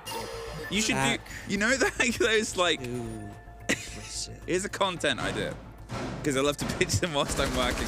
You know, there's like old Disney sing-alongs where it has like the head bounce along the lyrics to follow along, or like sing-along musicals. They should do that with clips. I think what they should do. Players shouting. They should take iconic Gilbert Gottfried roles and have Ashen scream them at full volume. Like get lines from his movies. That'd be a good idea. You'll have a lot of. Take that one for free. You're gonna split the audience where there'll be 90% of people will be like, who is Gilbert Gottfried? You compared me to Gilbert Gottfried one time. I have compared you to Gilbert. Why anybody could compare me to a loud, high-pitched man would I can't imagine why. Yeah, I have compared you to Gilbert Gottfried in the past. It's fair enough. It's fair enough. 2-2 for SSG now, as again, they don't need the shields right now on Chalet. These clears have been pretty good overall. Could even be 3-1 right now if they just convert that original 4v2 on bar. So the problems that we've seen on Oregon and saw on Border until they brought the Monty are less of a factor right now. They're making good use of that game, good use of that execute utility, and also still having some clutch plays from Ashen by clutching that 1v1. I mean, statistically, they're 100% win without a blitz and 100% loss with a blitz. So far, this game, this map at this point, you know, numbers are fun. And what else is potentially Forest? With a quick zip, seeing if they can try and maybe, I don't know, there's a lot of different approaches. You could go for the double window. They've got themselves up towards the top, hoping to get the surprise strike, and it wouldn't be the first time we saw Forest do exactly the same thing on Oregon through the foosball window. Yeah. And honestly, in this position, like, the Gara hooks are useful, but you're mainly playing Amaru for the shotgun of the SMG-11 right now. Just, you know, maybe to push up Solar or push through Piano, have that close quarters weapon, that primary to take some really good fights with any of the defenders, but he probably will send it through the Solar window and do that exact thing. Iconic also lurking up West Main right now. As we did see earlier, it is a second floor defense, so he's 2 floors below the bomb site right now, but could secure that bottom-up vertical control for the attack, as Poly right now is playing with the one of 2 remaining C4s that we currently have, and, well, there he goes. Forest's position is the one I'm most excited about. I said the double window. You can drive yourself in. Now, he doesn't have the kit, so he would be sending it and seeing if he can force himself to Piano, but... Oh, that's rough. Plans cancelled. 2 players died during the build-up to this take, and the take has to be cancelled. You cannot risk a full send in this situation. Palu! 4K? Properly get to the connection with the doubling down. They stack themselves up. Fultz is on the other side of a single wall, but Palu's a little bit supernatural. Okay, not very supernatural. That was an easier pickup than maybe it could have been. But Fultz still needs to find the person to his left. Person to his left. Person to his left. I was waiting for the pop-in. It was resets. He's playing passive. I respect the hustle. Unfortunately, Iconic walking into Palu, maybe had the intel, but just taking a raw 1v1 that unfortunately Palu wins and losing J9O right there because SSG try to speed up the pace, which I think is a good call there. Like, we're already, you know, a minute 40 seconds into planning this execute with the Amaru through Master Bedroom. We shouldn't rotate, just losing one guy down below. We'll rush in, increase the pace, hopefully catch Liquid off guard. And then they lose J9O on that window. And like you said, you've got no choice but to cancel at that point. Even if you walk in and you catch them off guard, the Amaru's very exposed, getting aggressive. Odds are she's not going to get a huge double or triple to bring that round back. So you got to rotate for something else. Maybe you still commit just to, like, you know, play the hand that you're dealt. But J9O dying at that time with a minute 10 seconds left. Man, it could not have been more brutal timing for SSG. 3-2-2. Will we find someone breaking this deadlock, or are we truly going to trade rounds? There's only 2 teams playing, so it'll be 3-2. 10 seconds left before insertion. You're worse than Gilbert Gottfried. 3 Attackers are moving slash to defuse a bomb. Well, it would be a dash, it'd be a hyphen. 3, 2, 1. Let's go. Nesk tried to find somebody inside the bathroom, but unfortunately, he's the only one leaving a little bit squeaky clean here. No bullets traded either. And you're wondering if SSG is sort of pining for that early engagement, because let's be honest, that's kind of the first time we've really seen that sort of engagement. It's something that they've been very cautious of. How much Liquid has tried it, I don't know, but we haven't really had any of the external window pressure that they loved in Border.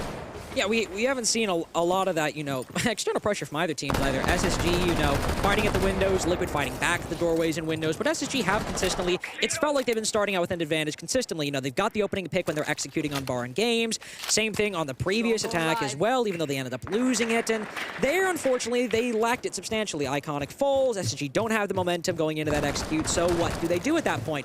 This round, we don't have the Ying, which they saw have good success with. Sure, they haven't done, you know, super well with the Blitz either, but there's not a very easy way that you're looking at this lineup and saying, okay, what are SSG going to do to get a leg up? They've got the Dokkaebi calls, and that's it. It's a bit more traditional. Twitch drones for the Miro, Rotero drones for the Kiba barricades, IQ to spot the Valkyrie cameras. They're countering Liquid's setup, in theory, very well, and we're back. Don't you worry. This is why we have multiple observers on LAN, everybody. We're all good.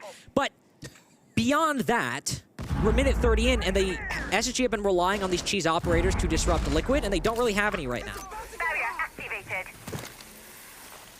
Iconic trying to find the lead in on the fight and making sure they don't get caught by somebody swinging out the flash all the way down the main snowmobile stairs. Isn't quite revealed to anybody. But a direct line in towards the second story. Nesk does get caught. Ashton inside on the back. Maya right back. Now they have the Kiba barricade that offers them some safety on the bathroom window, and well, they just turn tail. They know the pressure comes from SSG quite quickly, quite aggressive. They know that it's going to be something that just keeps bleeding its way across, as we can see Iconic getting himself propped up. Solarium holding on to anyone that decides to try and shine a light back up the stairs. But we've seen that Liquid can retake this second floor successfully, so are SSG going to dedicate a drone to this, dedicate a gun to it? And even if they do, if they go for the execute, we've still got the 2 C4s from Palu and Resets, and the impacts to do damage as well. So Liquid have a lot of answers to this. Resets already going for that retake. I mean, Forrest had the game. Good catch. Knew about it, had the watch. It's sort of basic, but so is time and the concept of 20 seconds. I can even tell you that's probably not enough of it. They need to start trying to find this body advantage and forcing it. We'll see another 2 versus X clutch at this point. Palu's holding on. Bolt's going for the plant. It gets dropped off of it. It's all exploding inside the back of the chassis. Lagonis gets faults. It's a 1 versus 2. There's the C4 of Palu stopping it. J9, he can't get it out of his foot. Time! Immortal, eternal, and unfortunate. Liquid for the 4-2 now, taking the lead on their defensive side. And ultimately, you know, SSG have had good ideas on their attacks. 4-2 isn't necessarily representative of, I think, the overall, you know, solid nature of their attacks. But it wasn't clinical, it wasn't decisive, and I think that's represented by the fact that even with, you know, me being generally, you know, happy, maybe not happy, but generally positive about some of the stuff they were doing their attacking side, it'd be a 5-1 half if Ashen doesn't win a 1v1 in one of those particular rounds. Only one clean actual victory for SSG. I can praise their ideas. I can praise their initiative in that case with Ashen getting that pick and their foresight with Force watching that flank. But Liquid's still able to clutch that 2v3. Liquid's still able to clutch a 2v4 to start out this half. That denies the lead for SSG right there. Liquid's clinical gameplay in the late round is what not only saved that defensive half for them, but got them a lead going into their attacks. SSG, with the pressure now on your defenses, your sort of lead through here. 5 seconds remaining. And they try and make a bit of the distance. The bans that they sort of propose, the Grim will have limitations, but I don't think it's the biggest sort of risk for how Liquid like to play. Doubt it. We got so many important execute operators in this game right now. I mean, Capital might not exactly be everyone's favorite operator, but nobody can lie that he might be a little clunky, but he does his job well. He's got those firebolts to cut off angles, those smoke bolts to cut off angles, facilitate executes very well. Palu also with this Deimos. Liquid generally like playing this operator and using those Deathmark trackers. Just off the top of my head, I've seen Palu play it, Nesk play it, Resets play it. I've probably seen even Maya or Lagonis play it a couple times. They like to bounce this operator around for good reason. If you want to get Nesk or Palu into a gap in the defense, with a Deathmark tracker either in their hands or in their teammates' hands, they can give direct intel on somebody who might be isolated, might be by themselves. So, sure, you don't have the Grim, but you've got other options, and that doesn't even mention the Dokkaebi we've got. Good look from Ness early on, but also good read by J9O. It's worthwhile to open up that hole in stock, but J9O ready for it? That's good foresight from SSG. Yeah, I mean, it's sort of a known place, right? It is. Having yourself in that position, it's almost a little bit lackluster there from Liquid's approach to trust they won't get caught out by it. There's a bit of a lull, a bit of a pause. One of the problems we've seen of Liquid's attack has been a bit too slow, a bit too cautious. Pressure of the bolts on towards the box position, but you know, it's Nobody not there. forcing anything, it's not pressuring anything. There's the mirror window gone, which is a good battle utility, but J9O, with those keeper barricades, can still sort of build structure around himself. Yeah, Azami and a mirror on top of mezzanine is really difficult to deal with, because even if that mirror gets cracked, as you said, you've got those Kibas, you could retake library, you could hold down top mezzanine, no matter which way you're getting pushed from. They've also got Forest holding bottom fireplace, so J9O feeling really secure to either retake or hold on top of mezzanine. The positioning from SSG is fantastic. They got a 5v4. I think they might be betting on Palu hitting this flank of library stairs to bring it back. There's J9O again, stepping in, flirting with danger, rebuilding, but caught out before it can pop off. Resets goes down in the meantime, a 4 versus 2. This is the first time we've seen, obviously, back on this way. A C4, the second, gets the connection they wanted, and Lagonis had a good map at this point. But if time was an asset before, now it is. That horrible ticking clock on the back. He's got vertical, but as soon as he drops down, they can retake it pretty easily. And at this point, with the castle barricade still up on the double, on the single behind him, he's just found himself trapped inside a box. Looks for the first fight, on towards Dining. Doesn't even win that. A good hold from SSG. Ashen ain't even yelling after that one. He's like, all right, whatever. Pretty sleepy round, all things considered. And, all right, he's just said silly Lagonis in chat. Fair enough. In all caps. Well, of course, it's Ashen. He speaks in all caps. That's true. And to be fair from SSG, I mean, it was a pretty sleepy round for a very good reason. SSG said, okay, we're watching top library, fireplace hall, and holding down the site. There might be potential, you know, gaps or weaknesses if somebody pushes up fireplace stairs and tries to open stock, or pushes up library. And guess what? They had vertical holes to watch fireplace, and they had Iconic waiting for Palu to push up bottom library stairs or bottom blue stairs, whatever you want to call it. It was just a good knowledge of this setup from SSG. It's pretty simple, but SSG have the strat. They know what they're holding and actively watching, and what they need to kind of check on every now and then. It was just a well-played defense. Good to start this half. The pace was definitely slower. And I think that was also part of Liquid's approach there. You had, when we had obviously SSG going to the attack, quick drives, quick presence. They made sure that everything sort of felt like it was always active. There was always possibility. And there, Liquid, they had their plan A, which didn't quite come together, but they still sort of forced it. It's a site with a default take. It's a site with a default drive, and they were happy to try and run themselves onto it. But the stretch of Chalet and how far it gets will be that thread. Forest, he's trying to bait some utility on towards Lagonis. Maybe try and get the Kaid Claw catch on at least one of this exothermic, but I'm assuming Lagonis isn't just going to go for it. I like that the Electroclaw tech is like, all right, Electroclaw tricking a thermite charge is really hard, so our solution is just to keep throwing an Electroclaw down until we hear the sound cue that the exothermic's actually been planted. Yeah. But they know it's electrified now, so, and they've got a Thatcher as well, so not a whole lot of options Forrest can do. Doesn't have any in pocket. He'll try to time it to pick it up. Ooh, he gets it ahead of it! But he takes it off, unfortunately. The timing is so finicky, so specific on that. He thinks better of it and rotates it probably to the wine wall, which it's a safe option. He might have got that exothermic, honestly, but I don't fault him for it. No, and the wall often gets open regardless, especially when you're up against the Thatcher. You're never going to really hold that sort of single lockdown position, and there is other more important parts to get, because if you have that breach open, it gets you good eyes into the site, but it's not a position you can just sort of entirely dedicate yourself. Yeah, exactly. You're usually going to rotate to wine side as well, so Forrest can focus on that. Speaking of focus, JNNO heavily focused by the Damos. He's like, oh, wait, that's the guy outside library window, or bathroom window? Oh, that's fine. I'll just sit behind this cube barricade. I'm in here. Resets is worried someone's going to jump out of Mudroom and put the pressure onto him. There's the actual bit of destruction both ways onto it. The pressure on J9O is hit by a frag grenade. They're throwing themselves in. Iconic trying to offer some survival, but it's swapped. Maya swings. There's the double for Maya. Good pinch, led on by the Deimos. A fair bit of utility usage. 2 bodies caught all the way on the top floor. Now the focus has to fall down below, and they can utilize the Deimos to sort of say, yep, this person, they're down there, they're in the basement. We don't need to shepherd, we don't need to worry. We have a minute. We can speed up a lot of this mid-4 process. Yeah, unfortunate this death mark tracker isn't going to go to a whole lot of great use, but they've still got one in pocket. They've got the skeleton key for vertical destruction, and they've still got that thermite if they want to go for the wine breach.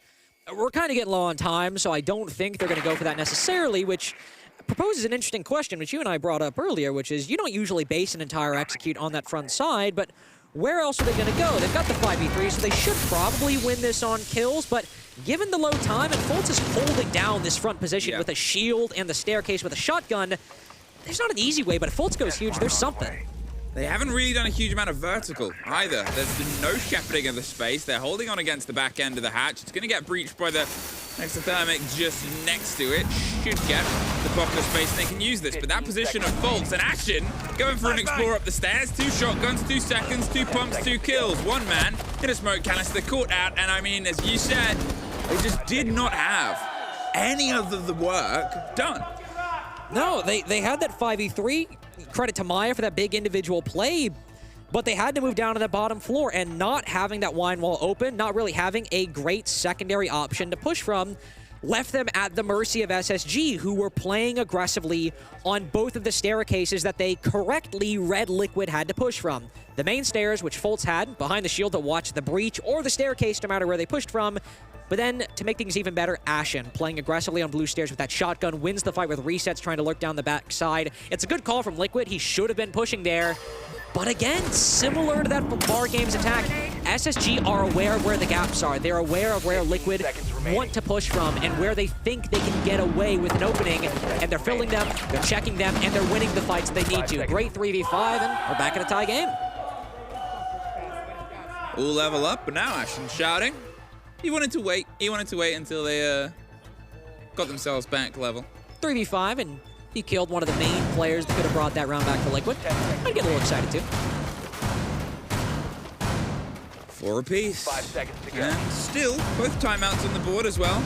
I have a feeling the loser of this round is probably going to want to have a conversation, but it's also tricky because, you know, you have to have the context. You're 2 rounds away from potentially being on the precipice of loss, 3 rounds away from being sent home. You're in the same spot, you're in the same place. If you're SSG, you've got a great build of momentum. If you're Liquid, you've found a little bit of a break. It's also a bit dependent on whether, you know, Liquid or Lagonas IGLing find the solution to their problems in round, even if they end up losing this, right? Because Hugzord's listening, he's saying, okay, Liquid and Bar in game, this might not be exactly what he's saying or thinking, but Liquid on Bar in games, we lose Nesk early, and then we aren't really trying to get control elsewhere. We're just sitting outside library, expending utility, not getting anything off of it. We lose the round. Then we take a long time to roam clear. We get a 5v3, but we only have the main breach open. We don't have wine open. We don't have any pressure on the backside. We flood through the front, and SSG clutch a 3v5. 2 rounds where a lack of control really hurts us when we go for the execute. So if we see in round 9 that Liquid actually roam clear effectively, get a lot of angles, distract SSG, and maybe they win the round, maybe they clutch a 1v3, maybe they clutch a 1v1, who knows? But if Liquid actually diversify their control, timeout might not be necessary. But if it's the same thing as round 7 and 8, where they just execute linearly and give SSG every chance in the world to fight back, yeah, Hugzord would need to take a timeout. 6 smoke canisters gives you a pretty good idea of what they want to try and get here on the cover without the dependence. I think they want to plant the diffuser. I think they want to plant the diffuser, not bringing the Kappa down. They don't want his sort of smoke canisters. The Candelas start to pop their way around the blind just towards the top end. The swing into Solarium, and they're inside, above, but they haven't been offered a fight. Resets, gets 1, then looks back towards the engagement. Nesk's able to get 1 as well, and somebody else got a kill, but it all happened so fast it disappeared off the screen. A 4 versus 2 is where we find ourselves suddenly revealed in, and Fultz is surrounded. This is that big problem right now because he needs to try and fight his way out. He's found a tucked corner, round on the back end of Piano. And now with Maya dead inside the site, well, now he's the only one left. And we assume the plant is going to happen momentarily. There it is, behind the default place. He's got to stop. Lagonas actually stops as well. and then moves himself to a slightly different position. I'm not entirely sure they've kept the vertical. That's why, and he would have actually had the angle there. So good read, good movement, good round, Liquid. Lagonis very much reading the solution in round, saying, okay, guys, you know, we're not getting a lot of control. We're not coordinating on these clears. And I mean, even in round 8, when the roam clear was successful, it was almost entirely Maya able to get 2 huge picks. Let's reset. Let's get a plan together. Let's talk things through. All right, what do we want to do? They're holding top floor on kitchen and dining. They got a castle facing the bedroom window, and they've got 2 players up here. So what do? Let's throw Candelas in. Let's have Maya and Ness repel into Solar. Somebody else repel into bedroom window at the exact same time, and all have our guns trained on where these 2 defenders are playing. They've either got to rotate in front of us, or they've got to retreat back to Piano, in which case, we have the vertical control. We can hop in a trophy, go for the kills down below, use the vertical angles to our disposal. Finally, we get a well-thought-out execute from Liquid. They not only identify the control they need, but acquire the control they need, and win the round as a result. No timeout necessary when you're up 5-4. No, it's that sort of change out here, and 2 rounds. So now that separation of Liquid and sending SSG back to NA, in the slightly quoted words of Paraphrased a little bit. Poet laureate Ashen. He's got a Pulitzer Prize in winning. Palu, he tried pop an opening engagement. Again, we haven't seen a huge impression of finding fights outside the building. It is something that some teams love to do on Chalet. They love to really explore the space all around, and yeah, this is something that hasn't really been the drift in. No, the action's been happening inside the building, whether it's Maya hopping in, getting that 2 kill in the roam clear, or that round hopping into Solar and bedroom window to get that Ying, not Ying execute, Ying roam clear down, and that round working very well. A lot of it has been happening once they repel in or walk through the doorways. With the Deimos, I imagine it's going to be very similar. Deimos and Dokkaebi on this roam clear. Probably going to see Maya and Nesk try and utilize that information to get another 5v3 or get another massive amount of control. Hopefully, at least the Master Bedroom office could start that library side, could try to push down below. I don't think Liquid exactly know where they want to yet, but we're just crossing the minute mark. There's time to recover, time to fight back. And there we go. Moving into the bottom floor. They can walk up the fireplace stairs now. Oh, I was about to say, the only thing they ought to be concerned about is aggression from SSG, and they're ready for it. Maya finds one, Palu finds the second, and suddenly they're getting these pinches. They're forcing the players to have to rotate past these big, heavy watches that have been set up here, and now they have a fair little pocket of control, and the Cooper barricades can still try and cause some problems, but a minute 30, 2 bodies gone once again. A good bit of motion has come through. Bolt steps out, gets rid of Nask, and gets immediately traded. Maya, again, had the watch, and this is what they've sort of got themselves set up for now. Liquid, they're playing that game, getting those cutoff points, realizing SSG are trying to hold and then fall back and making that an impossibility. Ashen's being tracked in the back end of sight. They know he's further and further away. They've got the eyes towards the half wall, and Ashen's going to see if he can stop them entering, but he can't quite get the connection. The hop out does down Palu, but they know where he is. Liquid, they are 1 round away. 1 round away from taking SSG home. You can hear Ashen say they've got to take a tactical timeout at this point because Liquid have found the answer, and there wasn't some massive flaw in SSG's play. There was just a aspect of Liquid's play they had to fix, they had to make better, and it was the coordination on that roam clear. And we didn't see any super cool strategy like the triple repel in from Liquid that we saw in round 9, but in round 10, it was a lot more simple. Hey guys, there's a couple roamers over by library. Let's have somebody try to go down below the stairs as somebody also walks in from library or top fireplace to pinch him. Maya realizes the guy peeking down below is really distracted, moves in for the kill. Liquid able to get another to make it a 5v3. Even without any cheese utility like the Candelas, they're still able to get that pick, still able to clear it out very effectively. So SSG now taking their tactical timeout. Maybe with an op. Sure, of course, Solus is off the board. Maybe with Valkyrie on the board, we'll try to see a bit more aggression on the roam. And you talked about how we haven't really seen a lot of gunfights happening outside the building. It's all been happening inside the building. I'm not saying SSG need to go for spawn peaks. Maybe seeing them try to bring a bit more intel and roam more aggressively, and we'll save it.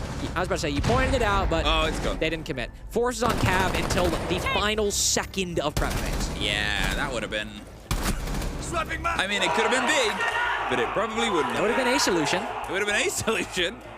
Probably not the right solution. Yes. I think actually, you know, the Solus being off the board definitely hurting SSG a bit here because you'd really like to be denying Liquid a lot of this intel, destroying their drones, trying to make them heavily reliant on those death mark trackers from the Deimos to get that intel. And obviously if, you know, Resets is too far away or isn't able to communicate it properly, it's not as much of a factor. But with her gone, SSG, who have, to be fair, you know, I kind of suggested maybe roam a bit more heavily. I actually don't know if I agree with that now because they have been roaming pretty heavily. We've had 2 players in Library that time. They've been roaming across the top floor, and Liquid are finally starting to clear them out. They get to go back to Barn Games, though, where the roam wasn't the big thing here. They had the Mira and the Azamis to aggressively hold Mezzanine, and Liquid, to be fair, didn't have an answer for that. Genino's looking for exactly the same peak that Nesk was once upon a time and has exactly the same result. Nothing is free in this Chalet world. Skiing, famously expensive. Nice. Yeah, that is free, though. A very big mirror window and not one on that wall. No reinforcements on stock at all. No mirror, no nothing. This guy, I was about to say, this guy's dead. Forrest has just trapped himself inside of big garage. That's a real... Maybe he didn't know Maya was down there, but that's a really brutal start to this round. Maya gets that kill, no cost expended the attack in terms of damage, utility, time, anything. I get the Frost wasn't bringing much, but the strength of this round was J9O holding this top floor, and with Iconic down below as well. A lot of SG players by themselves in untraded positions, and Liquid's already got one of them taken down. I mean, what a horrible way this could be as it starts to unfurl and unfold for SSG. When this next engagement comes through, this is going to be maybe the defining one. They are being so cautious with everything. And Ashen, he's a bit loose, but, you know, not too far away. They're going to start trying to force the ground from underneath him, cut off his options of going around via bathroom, shepherd him back step by step, and try and do the game they did so brilliantly on the previous round, which is force motion and punish them for it. They have Palu watching on the back end. He is the one that is eyes on from the balcony, hoping they fall into his waiting more. That's what I'm concerned about here with Palu holding this cutoff. Nesk and Maya can push in. If they get both of these picks, that's game over in all likelihood. The swing round. Fultz is there to offer some support. There's a bit of pressure that's going to come from underneath as well. Palu gives his position away, and Fultz is going to read that out and say, look, I've got to get out of here. We cannot lose both of us. Ashen, he's popping up, and he's popped right down. Maya gets one. There's Maya with his third for the round. Fultz, he was able to stem it a little, but it's a 4-9-0. J9-0 is all that's left for SSG. Nesk is in all chat. Liquid! They are red hot, but they have not evaporated yet. They are our surviving team, and SSG sent home. I thought this was going to be a game of 55 to 45. Who was just a little better this tournament in this best of 3? And ultimately, it was Liquid. SG recover well on border, bring the Monty to fix some of those mistakes. They start out well, fight back aggressively on their defenses, but you've got to give credit to Lagonas. And Liquid as a whole, realizing what their problem was, fixing it very, very well in round to end up winning 7-4 and winning 3 attacks in a row. Good sportsmanship from SSG as well. After Lagonas went round. Maya went round. Maya went round. He's all smiles now. I mean, heat in the server, cool out of it. That's the pressure that needs to be done, but Liquid, they are the team that is holding on. As we said at the start of this, both these teams, very similar runs to get to this position. Struggled in the split of their league. LCQs topped phase 1, undefeated. Come into this and lose both opening games. One of their stories had to change, and it's Liquid's. It's Liquid's, and unfortunately for SSG, I mean, they make that miracle comeback in Atlanta to quarterfinals, 3-2. Not building off the work in SI. Unfortunate stuff. Well, let's go hear from one of the hearts of the scene, Palu. Thank you very much, friends. Can you hear me? Yeah, thank you very much, friends, and congratulations to all the yelling the teams have been doing. It's broken all of our microphones. Palu, congratulations on the win. You survived to fight another day at the Manchester Major. How are you feeling? Yeah, we're feeling good. I think we had a little struggle with the Montagne on the second map.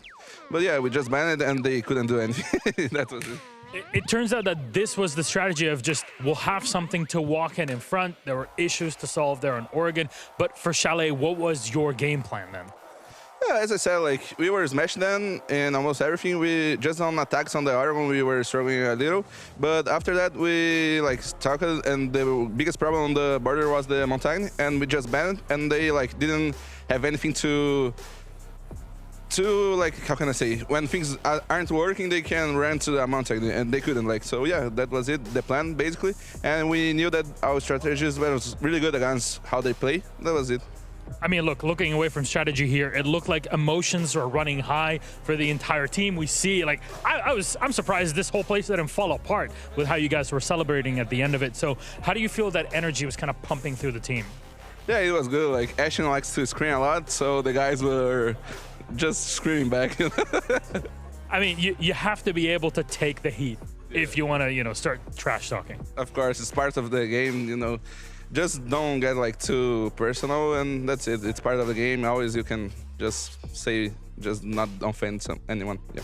It's all in good fun here. But as I said, you survived to fight another day. We're not really sure who will be playing against come tomorrow, but what are you going to be doing now? Just kind of de-stress and get yourself back in the next game.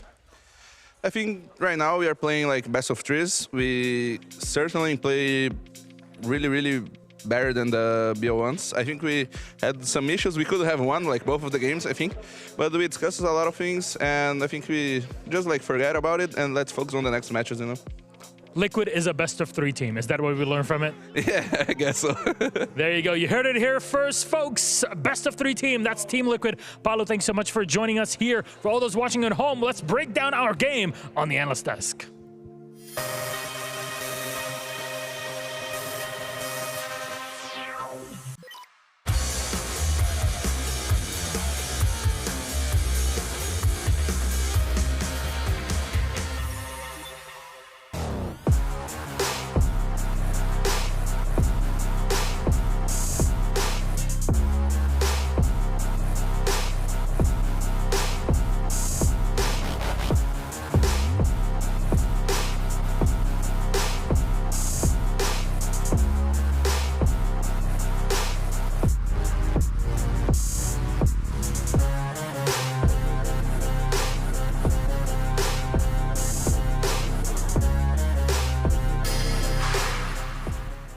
We got our cardio in, folks, so we're back here on the analyst desk to break down how SSG are going back to the airport. No, we're going to talk about Team Liquid and their victory against their North American squad here.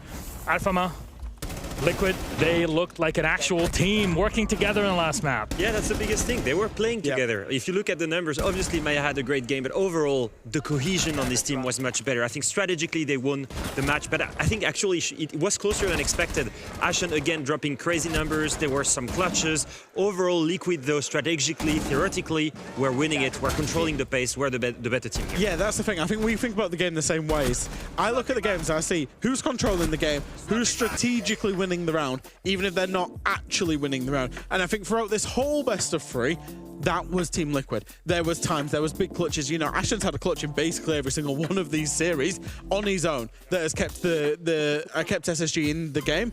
But over the course of it, Liquid's team play was better. Liquid's strategical control, strategical grasp on the game was better. And also Liquid, to be honest, apart from one guy on SSG, which was Ashen, was just completely out-fragging the rest of the SSG. Especially in that last map.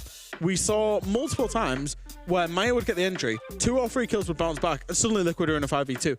And I think, you know, they were just much more confident in those engagements. I mean, Paulo even identified it, right? He said, we struggled on border because Amonte was picked against us, and that's we talked about in the breakdown for that second map. We banned it.